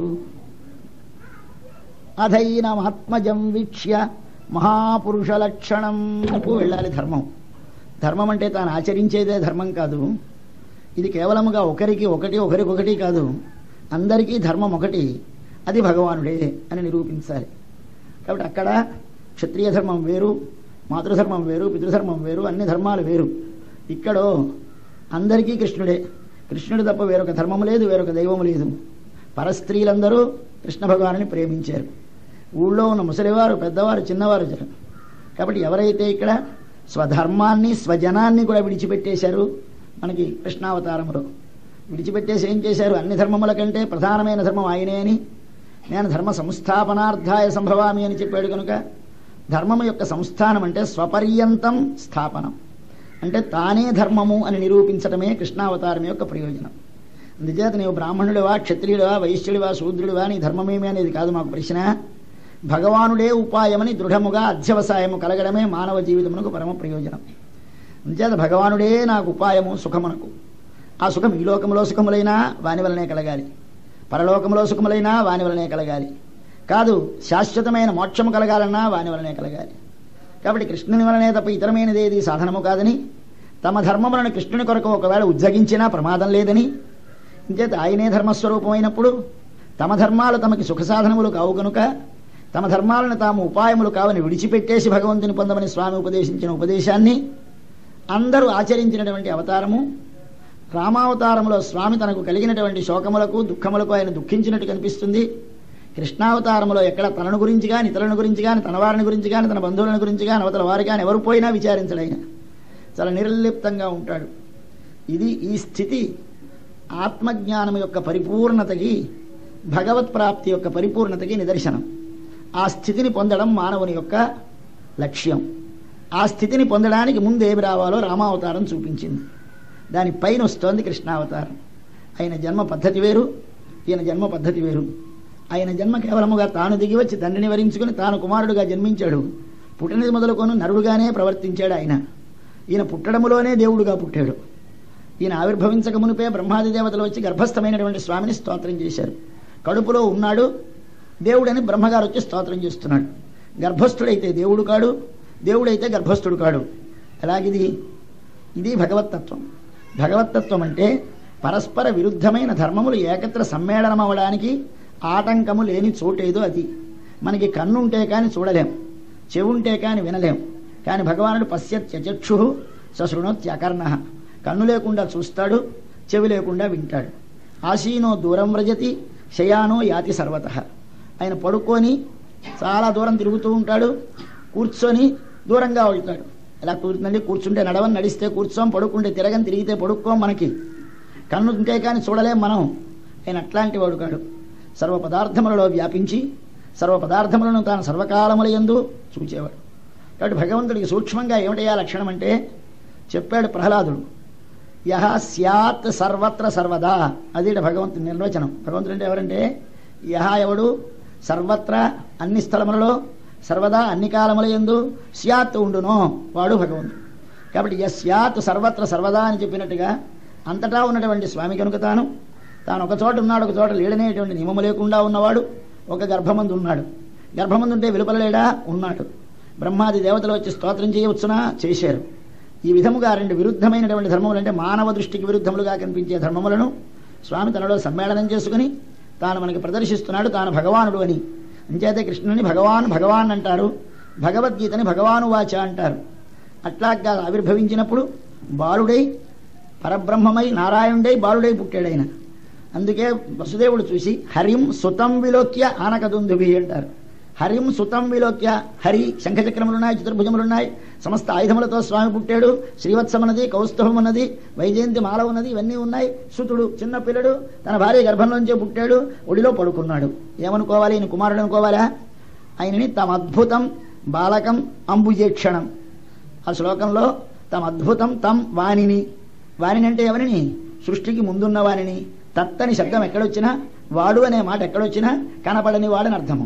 ఎదరగా ఉన్నవాడిని వీడంటాం, దూరముగా ఉన్నవాడిని వాడంటాం. అట్లాంటి వాడు అంటే సర్వజగత్తుకి ముందున్నటువంటి నారాయణయేవ నా బ్రహ్మ నేశాన అని మరెవరూ లేకముందు ఎవడైతే సృష్టికి ముందు ఉన్నాడో అట్టివాడి వాడు ఎలాగొచ్చాడు? అద్భుతం బాలకం అంబుజేక్షణం. ఇవన్నీ భగవంతుడు అని నిరూపిస్తున్నాడు. అద్భుతం అంటే ఆశ్చర్యం. ఆశ్చర్యం అంటే ఆయన గురించి చెప్పడానికి మాట కానీ మనసు కానీ అందదు. మాట కూడా వెళ్ళి వెనుకకు తిరిగి వచ్చేసింది. అటువంటి వాడు ఆయన అద్భుతం ఆశ్చర్యవత్ పశ్యతి కశ్చిదేనం అని చెప్పినట్లుగా ఆశ్చర్యమైన వాడు అని చెప్పింది. బాలకం కానైతే అంత విపరీతమైన వాడు కనపడడా? ఈ కంటితో చూడడానికి వీలుగా వచ్చాడు. కంటికి గోచరించని వాడు గోచరించేవాడుగా, పసివాడు కానివాడు పసివాడుగా, అట్టి సృష్టికి ముందున్నవాడు ఇప్పుడు ఇక్కడ ఉన్నవాడుగా వచ్చాడు గనక ఆయన భగవానుడు అని మనవారు తమ అద్భుతం బాలకం అంబుజేక్షణమని స్తోత్రం చేస్తాడు. వసుదేవుడు పుట్టగానే కుమారుణ్ణి స్తోత్రం చేస్తాడు, కుమారుడికి నమస్కారం చేస్తాడు. ఏమిటి కుమారుడికి నమస్కారం? ఏమిటి కుమారుని స్తోత్రం? ఏమిటి? కుమారుడు కాడు, ఆయన సాక్షాత్ పరమపురుషుడు కుమారుడైనాడు. ఇది ఎక్కడా మీకు ఇతర అవతారంలో ఎక్కడా కనపడదు. ఒక కృష్ణావతారంలోనే దర్శనమిస్తుంది. విచిత్రమైన సన్నివేశం. చిన్న పిల్లడు శంఖచక్రములతో చతుర్భుజములతో తల్లి ఒడిలో ఉంటే ఎంత విచిత్రమో చూసి తల్లి ఆశ్చర్యపడిపోయి తల్లి స్తోత్రం చేస్తోంది. ఇది మన జీవితంలో ఈ సన్నివేశములన్నీ ఒకసారి అనుస్యూతంగా భావిస్తే మానవుని జీవితంలో చిట్ట చివరికి భాషించవలసినటువంటి జ్ఞానం ఎట్టిదో, ఆ జ్ఞానం ఎట్లా ఆవిర్భవిస్తుందో దానికి చరిత్రని మొత్తం ఈ కథంతా నిరూపిస్తోందేమో అని మనం ఊహించడానికి అవకాశం ఉన్నదని విజ్ఞాపనం చేశాను. ఆ రెండు మాటలు వారి ముందు విజ్ఞాపనం చేస్తే బాగుంటే స్వీకరిస్తారు, లేకపోతే దిద్దుబాటు చేస్తారు. రథం మీద కంసుడు తీసుకొచ్చాడు దేవకీ వసుదేవులని. దేవకీ వసుదేవులకు వివాహమైంది. వివాహమైన తర్వాత కంసుడు రథము నడిపి తీసుకొచ్చాడు. కంసుడు దేవకి అన్నదమ్ముడు అక్క చెల్లెలు కారు, అన్నదమ్ముల పిల్లలిద్దరును. అన్నదమ్ముల పిల్లల్లో అన్నదమ్ముడి కూతురు, ఒక అన్నదమ్ముడు కూతురేమో దేవకీదేవి, ఒక అన్నదమ్ముడు కూతురేమో మన కొడుకేమో కంసుడు. ఈ కంసుడు రథం నడిపి తీసుకొచ్చాడు. ఆకాశవాణి చెప్పింది. చెప్పగానే చంపడానికి సిద్ధపడ్డాడు. వద్దని వారించాడు. వారిస్తే ఊరుకున్నాడు. తర్వాత తీసుకొచ్చి చెరసాలలో పెట్టాడు. ఏమిటి కథ అంతా మనకేదో ఒక కథ చెబుతున్నట్టు మనం భావన చేయడానికి అవకాశం ఉన్నది. ఈ మానవ శరీరంలో భగవానుడు నిలీనమై ఉన్నటువంటి భగవత్తత్వాన్ని మనం తెలుసుకోవాలంటే దానిని తెలుసుకుందికి మనం ఏ విధంగా సాగుతుందో ఈ జ్ఞానము, ఆ జ్ఞానం ఎట్లా కలుగుతుందో దానిని మనకి నిరూపిస్తోందేమో అని ఒక ఊహ చేయొచ్చు. మనం అలా ఊహించండి అని విజ్ఞాపనం చేశాను. మన శరీరమే ఒక రథం అనుకోండి. ఈ శరీరం అనే రథములో బుద్ధి అనేటటువంటిది ప్రధానమైన పనిముట్టు. ఆ బుద్ధి ఆత్మ రెండూ కలిసి ఉంటాయి. ఈ బుద్ధి ఆత్మలో బుద్ధిలో కూడా రజోగుణం ఉంటుంది, తమోగుణం ఉంటుంది. అందులో సత్వగుణముతో కూడినటువంటి బుద్ధిని దేవకి అనే శబ్దం చేత వ్యవహరించారు. దివ్ అంటే ప్రకాశం, ప్రకాశము సత్వగుణం యొక్క లక్షణం. కాబట్టి సాత్వికమైనటువంటి బుద్ధితో కూడినటువంటి వసుదేవుడు అంటే ఆత్మ అని అర్థం. ఎంచేత వసు దేవ అనే రెండు శబ్దాలని, వసు అంటే శరీరములో ఉండేవాడు, దేవ అంటే శరీరములో ఉండి శరీరము కంటే వేరుగా తానెప్పుడు ప్రకాశిస్తూ ఉండేవాడు. శరీరము జ్ఞానము లేనిది, ఆత్మ జ్ఞానము కలది కనుక శరీరము లోపల ఉండేది, అది పైనుండేది శరీరము కనుక లోపల ఉండేది ఉన్నది తానని ఎప్పుడూ ప్రకాశించేది ఏదో దాని పేరు వసుదేవుడైతే వసుదేవునిలోంచి పుడతాడు వాసుదేవుడు. కాబట్టి వాసుదేవుడంటే భగవత్తత్వమని, వసుదేవుడంటే మన జీవుడని, అట్టి జీవునకు సాత్వికమైన బుద్ధితోటి సంపర్కము కలయిక కలిగితే ఆ సాత్వికమైనటువంటి బుద్ధిని వదలకుండా వారిద్దరు కలిసి ఉండగానే ప్రక్కనుండేటువంటి ఆ బుద్ధిలో ఆవరించి అంతకు ముందు నుంచి ఉన్నటువంటి కామం అనేది దీన్ని ఎట్లాగైనా చెరసాలని ప్రయత్నం చేస్తుంది. ఈ కామమే కంసుడు అని భావన. ఎందుచేత అంటే వెనకటి జన్మలో కాలనేమి ఈ జన్మలో కంసుడై పుట్టాడని చెబుతారు. కాలనేమి కంసుడై పుట్టాడంటే కాలం అంటే మనం ఇప్పుడు తిరుగుతోందే, ఈ కాలము మన మీద ప్రభావం చూపించడానికి ఎప్పుడైతే మనలో కోరిక ఉంటుందో అప్పుడు కాలానికి మన మీద ప్రభావం ఉంది. కోరిక లేకపోతే కాలానికి ప్రభావం లేదు.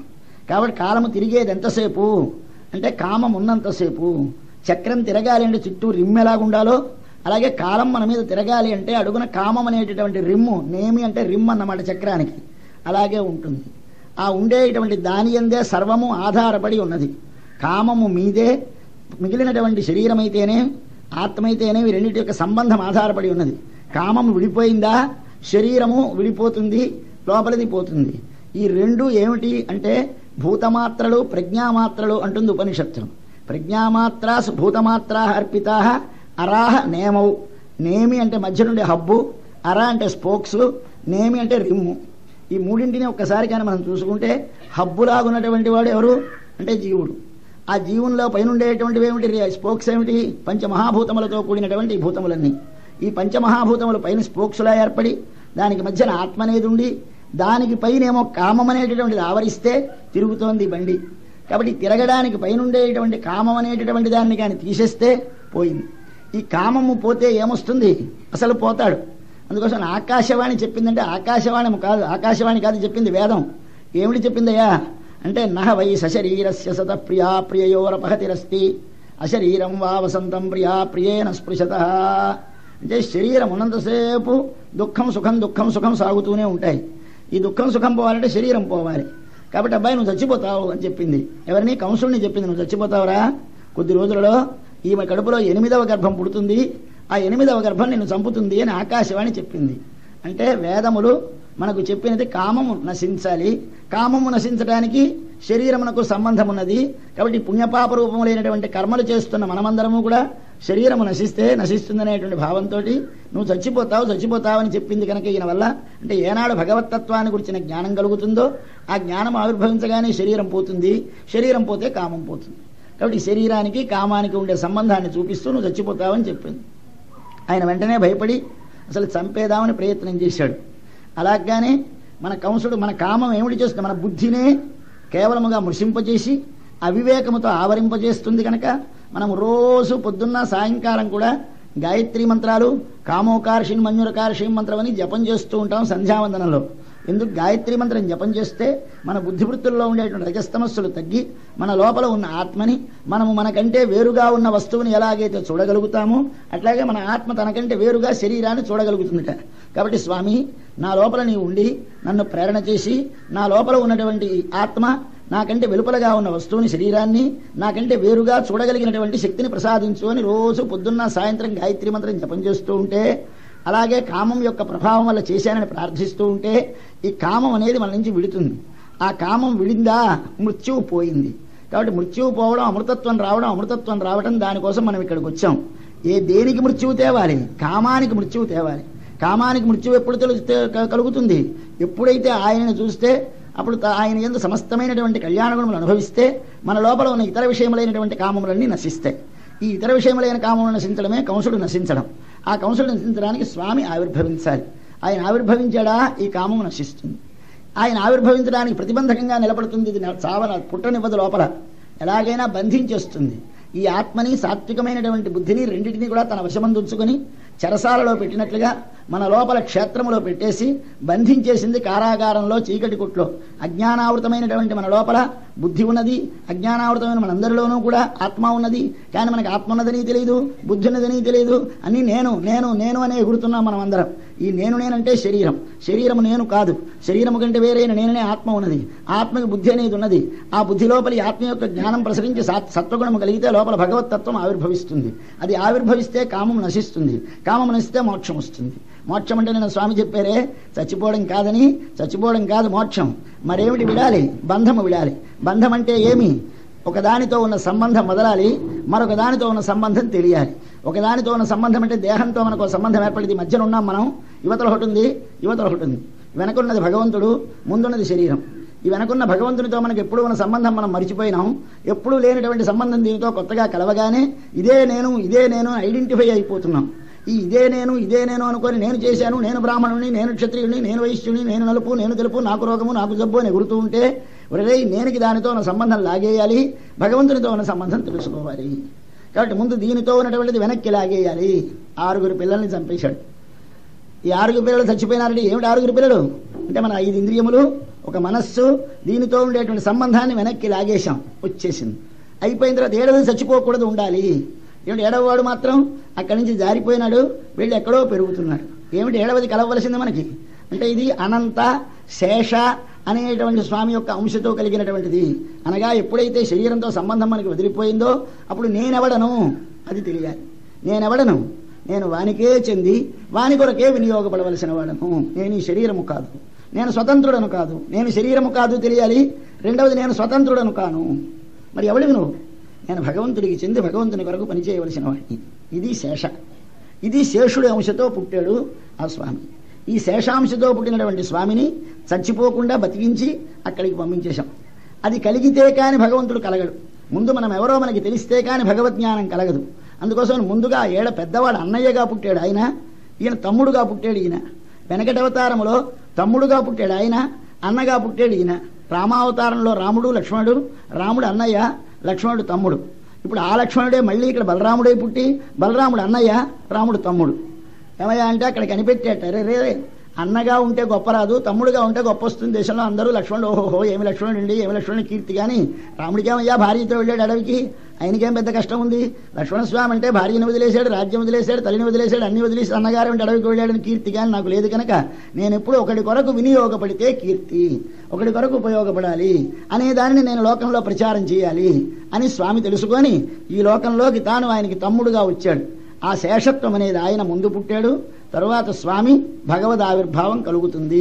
ఇది కృష్ణావిర్భావం. కృష్ణావిర్భావం అంటే భగవత్ స్వరూప జ్ఞానం. ఈ భగవంతుని యొక్క స్వరూపం మనకి ఎలాగుంటుందో స్పష్టముగా మూర్తితో దర్శనమవుతుంది. ఎవరికి? కొందరికి, అందరికీ కనబడదు. ఇది ఎవ్వరికీ కనబడలేదు. కృష్ణుడు పుట్టినాడు 4 చేతులతో ఉన్న రూపాన్ని చూసిన వాళ్ళు ఇద్దరు, దేవకి వసుదేవుడు. మరెవ్వరూ చూడలేదు. మిగిలిన వారందరికీ ఏమిటి? పుట్టలేదని కొందరు, అసలు లేనే లేడని కొందరు, ఉన్నా కానీ ఎక్కడున్నాడు కనుక వాడిని చంపేదామని కొందరు, ఇలాగే ప్రయత్నం చేశారు. అందుచేత తెలిసిన వారిద్దరికే తెలుస్తుంది. వారినే ఋషి అంటారు. ఎవరైతే మొట్టమొదట తమలో ఉన్నటువంటి భగవత్తత్వాన్ని ఉన్నదని గుర్తిస్తారో వారు ఋషులు. వారి నుండి ఆవిర్భవిస్తుంది ఒక శబ్ద రూపంగా, ఇతరులకు కూడా అందించడానికి మంత్ర రూపంగా. అది ఆవిర్భవించినప్పుడు ఆవిర్భవించిన వారు చేసేటువంటి ఏ ప్రార్థన ఉంటుందో అవే మనకి ధ్యాన శ్లోకాలని, అవే మనకి ఇతరమైనటువంటి ఆయా అనుష్ఠానములకు ఉపయోగిస్తూ ఉంటాయి. అలాగే వసుదేవుడు స్తోత్రం చేశాడు, దేవకి స్తోత్రం చేసింది. ఈ దేవకి స్తోత్రంలో ఉన్నాం మనం. దేవకీదేవి కూడా స్వామిని సాక్షాత్తు పరమాత్మగా భావించి స్తోత్రం చేస్తుంది. స్తోత్రం అంతా చేసిన తర్వాత ఎక్కువ జ్ఞానం కలిగితే భక్తిగా మారుతుంది. జ్ఞానం ఎక్కువైతే కానీ భక్తి కలగదు. భక్తి ముందని కొందరు అనుకుంటారు, పొరపాటు. భక్తి ముందు ఉండదు. బాగా జ్ఞానము కలిగి తానెవడో తనకి తెలిసి తనకు ఆయనతో ఉన్న సంబంధం తెలిస్తే అప్పుడు ప్రేమ కలుగుతుంది. ఆ ప్రేమకే భక్తి అని పేరు. అంటే దేవకీదేవి సాక్షాత్ ఆయన పరమపురుషుడు అని తెలుసుకున్నది. ఆయనే మనకి రక్షకుడు, సృష్టికి ముందున్నవాడు, సృష్టి చేసినవాడు అన్నీ తెలుసుకుంది. ప్రకృతి కంటే, పురుషుడంటే, జీవుడి కంటే వేరుని తెలుసుకున్నది. ఆవిడ ఒక మాట చెబుతోంది, స్వామి మర్త్య మృత్యువ్యాళభూత పలాయన్. మర్త్యుడని మన పేరు, అంటే చచ్చిపోయేవాడు అని అర్థం. మన పేరు ఏమిటంటే చచ్చినవాడా అని పేరు పెట్టారు మన వాళ్ళు చాలా తెలివితేటలుగా. కానీ ఎప్పుడు కూడా మనం అలా ఒప్పుకుంటామా? అబ్బా నేను బతికున్నానంటాం. కానీ తెలుగు సంస్కృతంలో అనేస్తే ఒప్పేసుకుంటాం. మర్త్యుడండి, వీరందరూ మర్త్యుడండి అంటే ఓహో కాబోలు అదేదో మంచి పేరు అనుకున్నాం మనం. మర్త్యు అంటే చచ్చిపోయేవాడు అని అర్థం. కాబట్టి మర్త్య వీడేమిటి చేస్తున్నట్ట? మృత్యువ్యాళభీత.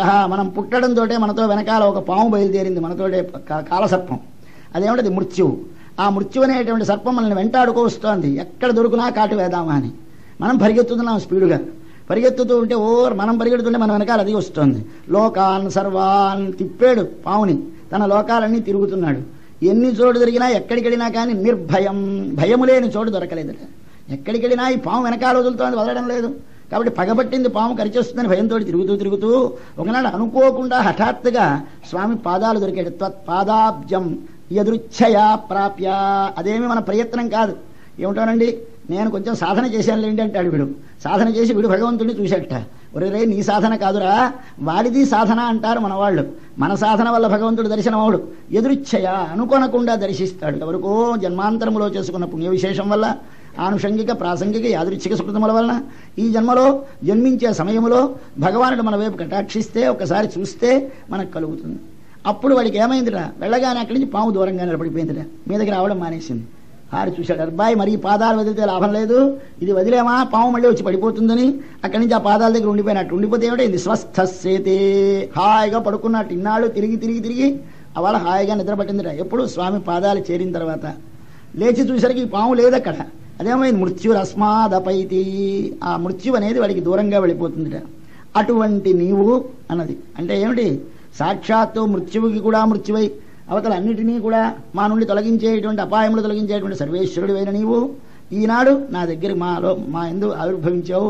నీవు భృత్యవిత్రాసహ అని ఆయనకి బిరుదు పెట్టింది ఆవిడ. భృత్యువిత్రాసహ అంటే భృత్యుల యొక్క బెదరును తొలగించేవాడు.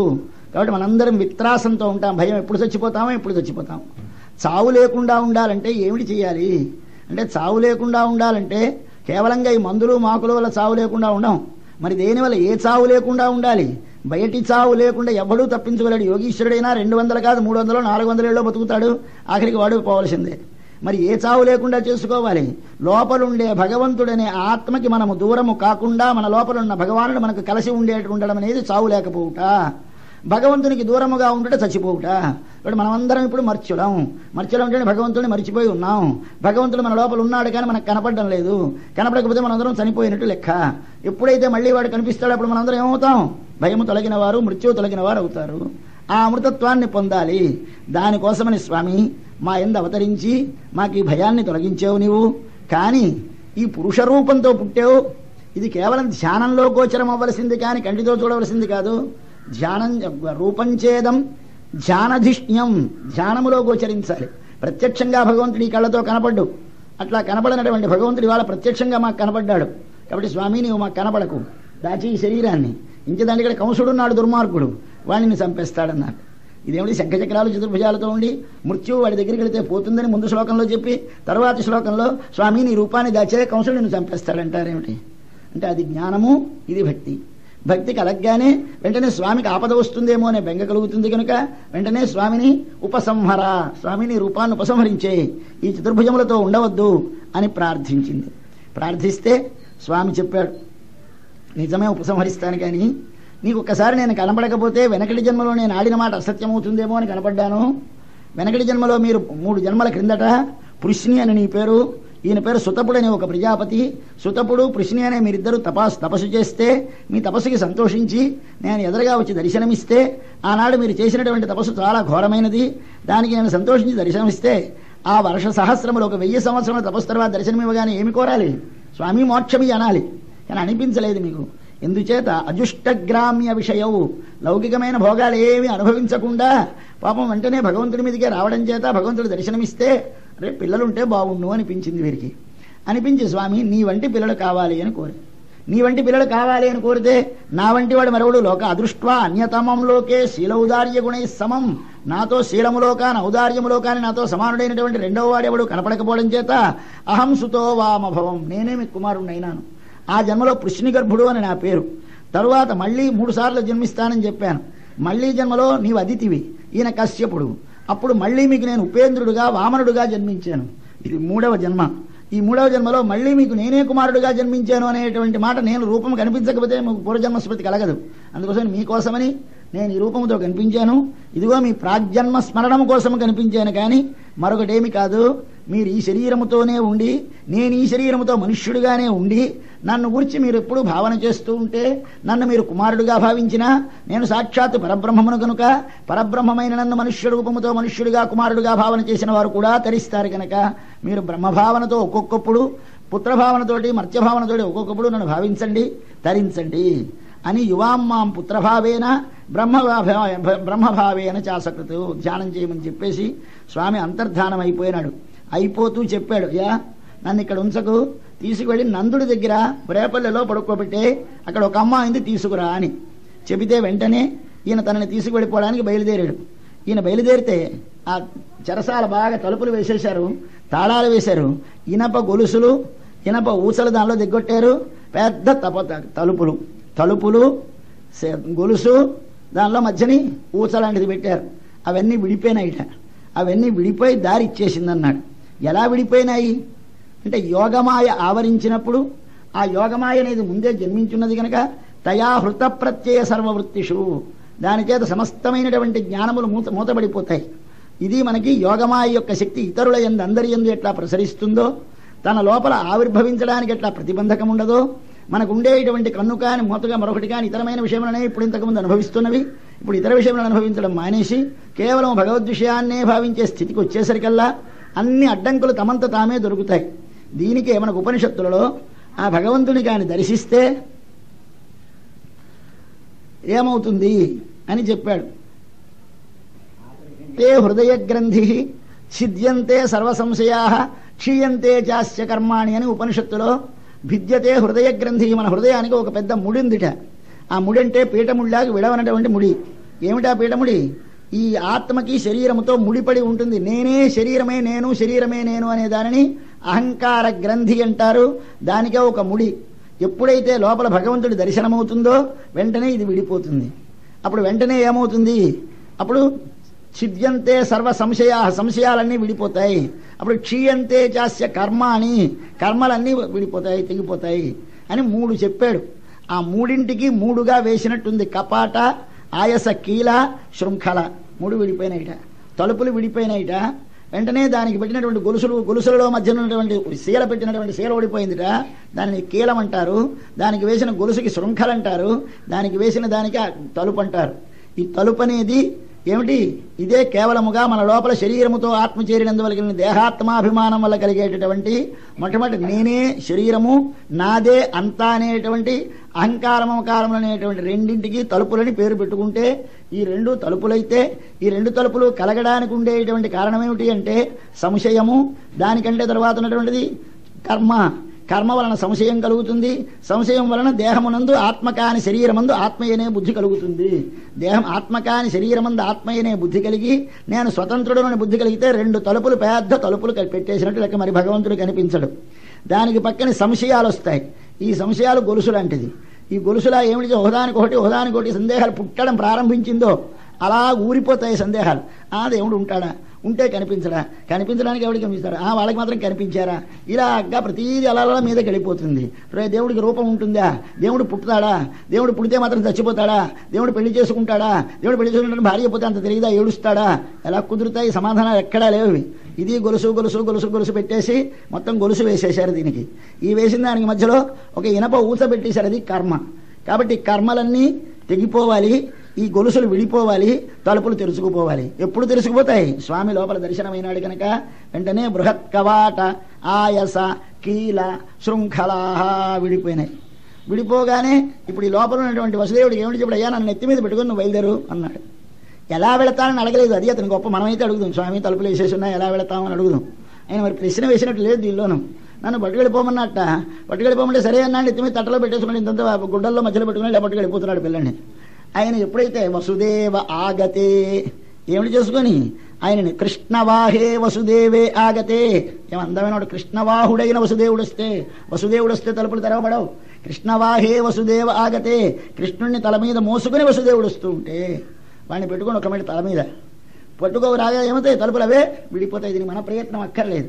రాగానే స్వయం ఎవరియంతా, ఎవరూ తెరవలేదు ఈ తలుపులని, తమంత తాము తలుపులు తెలుసుకుపోయినాయిట. సరే వెనకాల వెళుతూ ఉంటే వర్షం పడుతోంది. వర్షంలో ఎలా వెళతాను ఆలోచన లేదు. ఇది మనకు కావలసినది. గురువాక్యమందు భగవద్వచనమందు విశ్వాసం ఉండాలి. ఈ విశ్వాసం అనేది కలగడం చాలా అదృష్టం ఉంటే కానీ కలగదు. ఎంతో జన్మాంతరంలో అదృష్టం ఉంటే స్వామివారు రక్షిస్తారండి మాకే, స్వామివారు ఉన్నారు మాకే అన్న ధీమా కలిగేది ఎక్కడో 1,000కి 1,000కి ఒకరికి కలుగుతుంది. చాలామంది కలగదించా స్వామివారిని నమ్మినా మనం స్వామివారు మాత్రం ఏం చేస్తారండి అని ఇలా అనుకుంటూ ఉంటారు. పాపం ఇది తగ్గిపోవాలి. దీనికోసం యువతలకు వచ్చాడు. వర్షం పడిపోతుంది. వర్షం పడిపోతుంటే ఎలా వెళతామని చూసలేదు. ముందు దిగిపోయినాడు వీధిలోకి. దిగిపోతే వెంటనే ఏమైంది, మఘోని వర్షతి, ఈ వర్షం పడుతూ ఉంటే నడిచి వెళ్ళిపోతున్నాడు. వెళ్ళిపోతూ ఉంటే వెనకాల వచ్చి ఆ శేషుడు ఫణములతోటి న్యవారయత్ ఫణై, వర్షాన్ని అడ్డేట్ట వచ్చి శేషుడు వచ్చి ముందుకు నడిచి వెళ్ళాడు. పెద్ద యమున పొంగులు వారిపోతుంది. పొంగులు వారిపోతున్నటువంటి యమునలో దిగిపోతున్నాడు. అరే ఎలా వెళతాం, ఇంత లోతుంది, ఇంత పొంగులుగా ఉంది, భయంకరమైనటువంటి ఊర్మి కెరటములు, ఫేనం అంటే నురుగు, ఆవర్తములంటే సుడులు, వాటితో కూడినటువంటి గంభీరమైనటువంటి వేగము కలిగినటువంటి జలములు నిండి ఉన్నాయి. అంచేత మహాజవముతో కూడినటువంటి గంభీరమైన తోయములు, దాని లోపల ఆవర్తములు, దాని లోపల ఉంటే స్వామి దిగిపోతున్నాడు. ఎక్కడికి వెళ్ళినా కానీ ఆ స్వామి వెళుతుంటే మార్గం దదౌ సింధురివా శ్రియపతే, వెనకటి రామావతారంలో సముద్రుడు దారిమ్మంటే ఇచ్చినట్టు అన్నారు, ఇవ్వలేదు. అక్కడ సేతువు కట్టుకోవాల్సి వచ్చింది. ఇక్కడ సేతువు అక్కర్లేకపోయింది, దీనికి నడిచి వెళ్ళిపోయినాడు. ఇంకా అది భగవంతుడు నడవడం కనుక దారి ఇవ్వడు. భగవంతుడు భక్తుడు నడిస్తే దారి ఇచ్చేస్తాడు. కాబట్టి ఇప్పుడు రామావతారం కంటే కృష్ణావతారంలో మనకి ఏమిటి చూపించాడంటే, అబ్బాయి నేను దాటాలంటే పడవ తెప్ప ఉండాలి, కానీ నువ్వు దాటాలంటే అక్కర్లేదన్నాడు. అక్కడ రాముడు దాటాలి అంటే మాత్రం సముద్రుడు వచ్చి ఉపాయం చెప్పాడు. అబ్బాయి చేతువు కట్టుకోండి స్వామి, మీ దగ్గర నలుడనే ఇంజనీర్ ఉన్నాడు, ఆయన చేతికి రాళ్ళు ఇస్తే చెట్లు ఇస్తే పడేస్తే తేలిపోతాయి, ఆయన చేతువు కడతాడు, అవతలొంటికి వెళ్ళమన్నాడు. కానీ ఇక్కడ వెళ్ళబోయ్ అన్నాడు. వెళ్ళబోయ్ అంటే స్వామి వెళ్ళిపోతున్నాడు. వసుదేవుడు ఏమైపోయిందిట అంటే మోకాలి బంటి అయిపోయింది నీరు. ఎందుకు మోకాలి బంటి అయిపోయింది? స్వామి తల మీద ఉన్నాడు కనుక. కాబట్టి స్వామి ఆజ్ఞను పరిపాలించి స్వామిని మనం ఒక హృదయంలో శిరస్సునందు ధరిస్తే ఆ ధరించినటువంటి స్వామిని ధరించిన వారికి తలుపులు తెలుసుకుపోతాయి, కర్మలు క్షీణించిపోతాయి, వారికి సంశయములు వీడిపోతాయి, వారి లోపల ఉండేటువంటి భయం పోతుంది. ఈ విధముగా జరిగి తలుపులు తెలుసుకుపోతాయి. మీద వర్షం పడుతోంది. ఏమిటి వర్షం? మా యమునాచార్యులు వారు చెప్పారు. ఏమిటి, ఒక మబ్బు పట్టి ఎప్పుడు మనలో కూడా వర్షం పడుతూ ఉంటుంది లోపల. ఈ వర్షం తొలగాలంటే ఇదిగో వాడు కనపడాలి. కనపడితే ఈ వర్షం పడ్డం మానేస్తుంది. ఎవళ్ళు ఆపుతారు ఆ వర్షాన్ని? ఆయనే ఆపిస్తాడు. శేషుడు వచ్చి భ్రమలు పడతాడు స్వామి మీద పడకుండా. కాబట్టి మీద నుంచి వర్షం పడకుండా కాపాడుతోంది. ఆ వర్షం ఏమిటి అంటే మన మనస్సు అనేది ఒక ఆకాశం అనుకోండి. ఈ ఆకాశంలో స్వచ్ఛంగా మెరవలసింది భగవంతుడు, ప్రకాశించవలసింది సూర్యుడు. ఆ ప్రకాశించే సూర్యుడిని అడ్డేసింది. ఏమిటి అడ్డేసింది? మబ్బు. ఏమిటి ఆ మబ్బు? అవివేకం అనే మబ్బు. అవివేకం అంటే ఏమిటి? విడదీసుకోలేకపోవడం. విడదీయడం దేన్ని విడదీయాలి? రెండు కలిసిపోయినాయి. కలిసిపోయిన వాటిని విడదీయాలి. ఏమిటి ఆ రెండు? ఆత్మ అనేవి కలిసిపోయిన వాటిని రెండిటిని విడదీసుకోవాలి. ఈ విడదీసుకోలేకపోవడానికి అవివేకమని పేరు, విడదీసుకోవడానికి వివేకమని పేరు. ఆ అవివేకం అనేటువంటిది మబ్బు. మబ్బు పట్టగానే లోపలుండే భగవంతుడనే సూర్యుడు ప్రకాశించడు. ప్రకాశించకపోనే ఆధ్యాత్మిక ఆధిభౌతిక ఆధిదైవికములనేటువంటి తాపములే వర్షములుగా మీద నుంచి జడి జడి జడి జడి అస్తమానం. ఎలాగండి, తెల్లవారులేస్తే మాకు కుదరదండి, పిల్లల బెంగండి, ఇంట్లో పనండి, మరో వ్యవసాయం అండి, ఏవో దుఃఖాలండి, ఏవో బెడదలు, మరొకటి లేకపోతే పురుగు వాళ్ళతో బాధ, వాళ్ళ దావా, మరొకటి, ఇలా ఎన్నో వచ్చి పడిపోతాయి. ఇవన్నీ లేకుండా తొలగించేస్తాడు స్వామి మనం వాడిని కానీ మనసు లోపల ధరిస్తే కనుక. ఆ వర్షమును వారించేట స్వామి వెళ్ళి సముద్రంలో యమునా నదిలో దిగాడు. ఈ యమునేమిటి అంటే సూర్యుడి యొక్క కూతురు ఈవిడే. సూర్యుడి యొక్క కూతురే కొడుకే యముడు, సూర్యుడి యొక్క కూతురే యమున. ఈ యమున అనేటువంటిది మధురానగర్ మనకు పట్టణం మనకు పక్కనే ప్రవహిస్తూ ఉంటుంది. అవతల పక్క నందవ్రజం అంటే వ్రేపల్లె, యువతల పక్క మధుర. అవతల పక్క వాళ్ళకి యువతల పక్క వాళ్ళకి సరిహద్దు ఇదే. ఈ సరిహద్దుకి అవతల ఉన్నటువంటి వాళ్ళేమో కృష్ణుడు పెరగడానికి అవకాశం ఉంది, యువతలు ఉన్న చోట కృష్ణుని చంపడానికి అవకాశం ఉంది. కాబట్టి యువతలొడ్డు కృష్ణుని చంపే ఊరు, అవతలొడ్డు కృష్ణుని పెంచే ఊరు. రెండు ఊళ్ళు యువతలకి అవతలగా ఉండగా మధ్యని పారుతోంది ఈ నది. ఈ నదే మన యొక్క జీవితంలో ఉన్నటువంటి అజ్ఞానము, విషయముల యొక్క అనుభవములు, అది తినాలి ఇది తినాలి, అది వినాలి ఇది వినాలనేటువంటి కోరికలతోటి ఎప్పుడూ ఆకలి దప్పి సావు పుట్టుక సుఖము దుఃఖము అనే ద్వంద్వం అనేటువంటి 6 కెరటములతోటి నిండినటువంటి కేవలంగా 5 రకములైనటువంటి క్లేశములతో కూడినటువంటి ఊర్ములతోటి, ఊర్మంటే కెరటము, అలాగే ఆవర్తం అంటే సుడి, వీటితో కూడినటువంటి మన సంసారము, విషయభోగములతో నిండినటువంటి సంసారం అనే సముద్రం. ఈ సముద్రానికి యువతలొడ్డున్నటువంటి వాళ్ళు కృష్ణుడిని చంపేవాళ్ళు, అవతలొడ్డున్న వాళ్ళు కృష్ణుని రక్షించేవాళ్ళు. అవతలొడ్డు అంటే ఏమిటి? అది ఆయన ఉండే వైపు. యువతలొడ్డు ఏమిటి? మనం ఉండే వైపు. కాబట్టి మనం ఉండే వైపు యువతలంటారు, మనం అవతల ఉండేది వైపు నందుడు యశోద ఉండే ఊరు. ఆ నందుడు యశోద దగ్గరికి తీసుకెళ్ళిపోమన్నాడు స్వామి. అంటే ఇది కేవలముగా భగవంతుని గురించిన జ్ఞానము అందరికీ అందుబాటులోకి ముందు రాదు. అందరిలోకి అందుబాటు రావడానికి ముందుగా కొందరిలో జ్ఞానము కలిగిన వారిలో పెరుగుతుంది. వారే జ్ఞానులు, వారే భక్తులు. వారు పెరిగిన తర్వాత వారి మధ్యన కొన్నాళ్ళు పెరిగి అప్పుడు దానికి విరోధులన్నిటినీ తొలగించి అప్పుడు అందరికీ తాను దర్శనమిచ్చి లౌకికమైన ఉపయోగములకు ఉపయోగిస్తుంది, అలౌకికమైన వాటికి ఉపయోగిస్తుంది. కాబట్టి భగవత్తత్వం యొక్క ఆవిర్భావం ఎలాగో, భగవత్తత్వం యొక్క వ్యాప్తి ఎలాగో, ఆ భగవత్తత్వాన్ని మన లోపల లేకుండా చేయడానికి వచ్చే ప్రతిబంధకములు ఏమిటో, ఆ ప్రతిబంధకములను భగవంతుడు ఎలా తొలగిస్తాడో, వీటి అన్నిటినీ మనకు ఒక చరిత్రగా స్వామి తాను నడిచి తాను ఆచరించి చూపించాడు. ఇలా చెబుతూ ఉంటే ఇదంతా లోపలి కథే కదా, అసలు కథ లేదేమో అనుకోకండి, పొరపాటు. ఎందుచేత అసలు కృష్ణుడు అన్నవాడు ఉన్నాడు, కృష్ణుడు పుట్టాడు, దేవకి వసుదేవులు ఉన్నారు. కానీ వారి లోపల ఆ పేర్లతోటి మనకు ఒక సూచన చేయడానికి అందముగా స్వామి ఆవిర్భవించాడు. కృష్ణ అంటే అపరిమితమైన అపరిచ్ఛిన్నమైన ఆనందము అని అర్థము. అపరిచ్ఛిన్నమైనటువంటి ఆనందము దేవకి వసుదేవులలోంచి ప్రాదుర్భవించి నంద యశోదల దగ్గరికి వెళ్ళింది.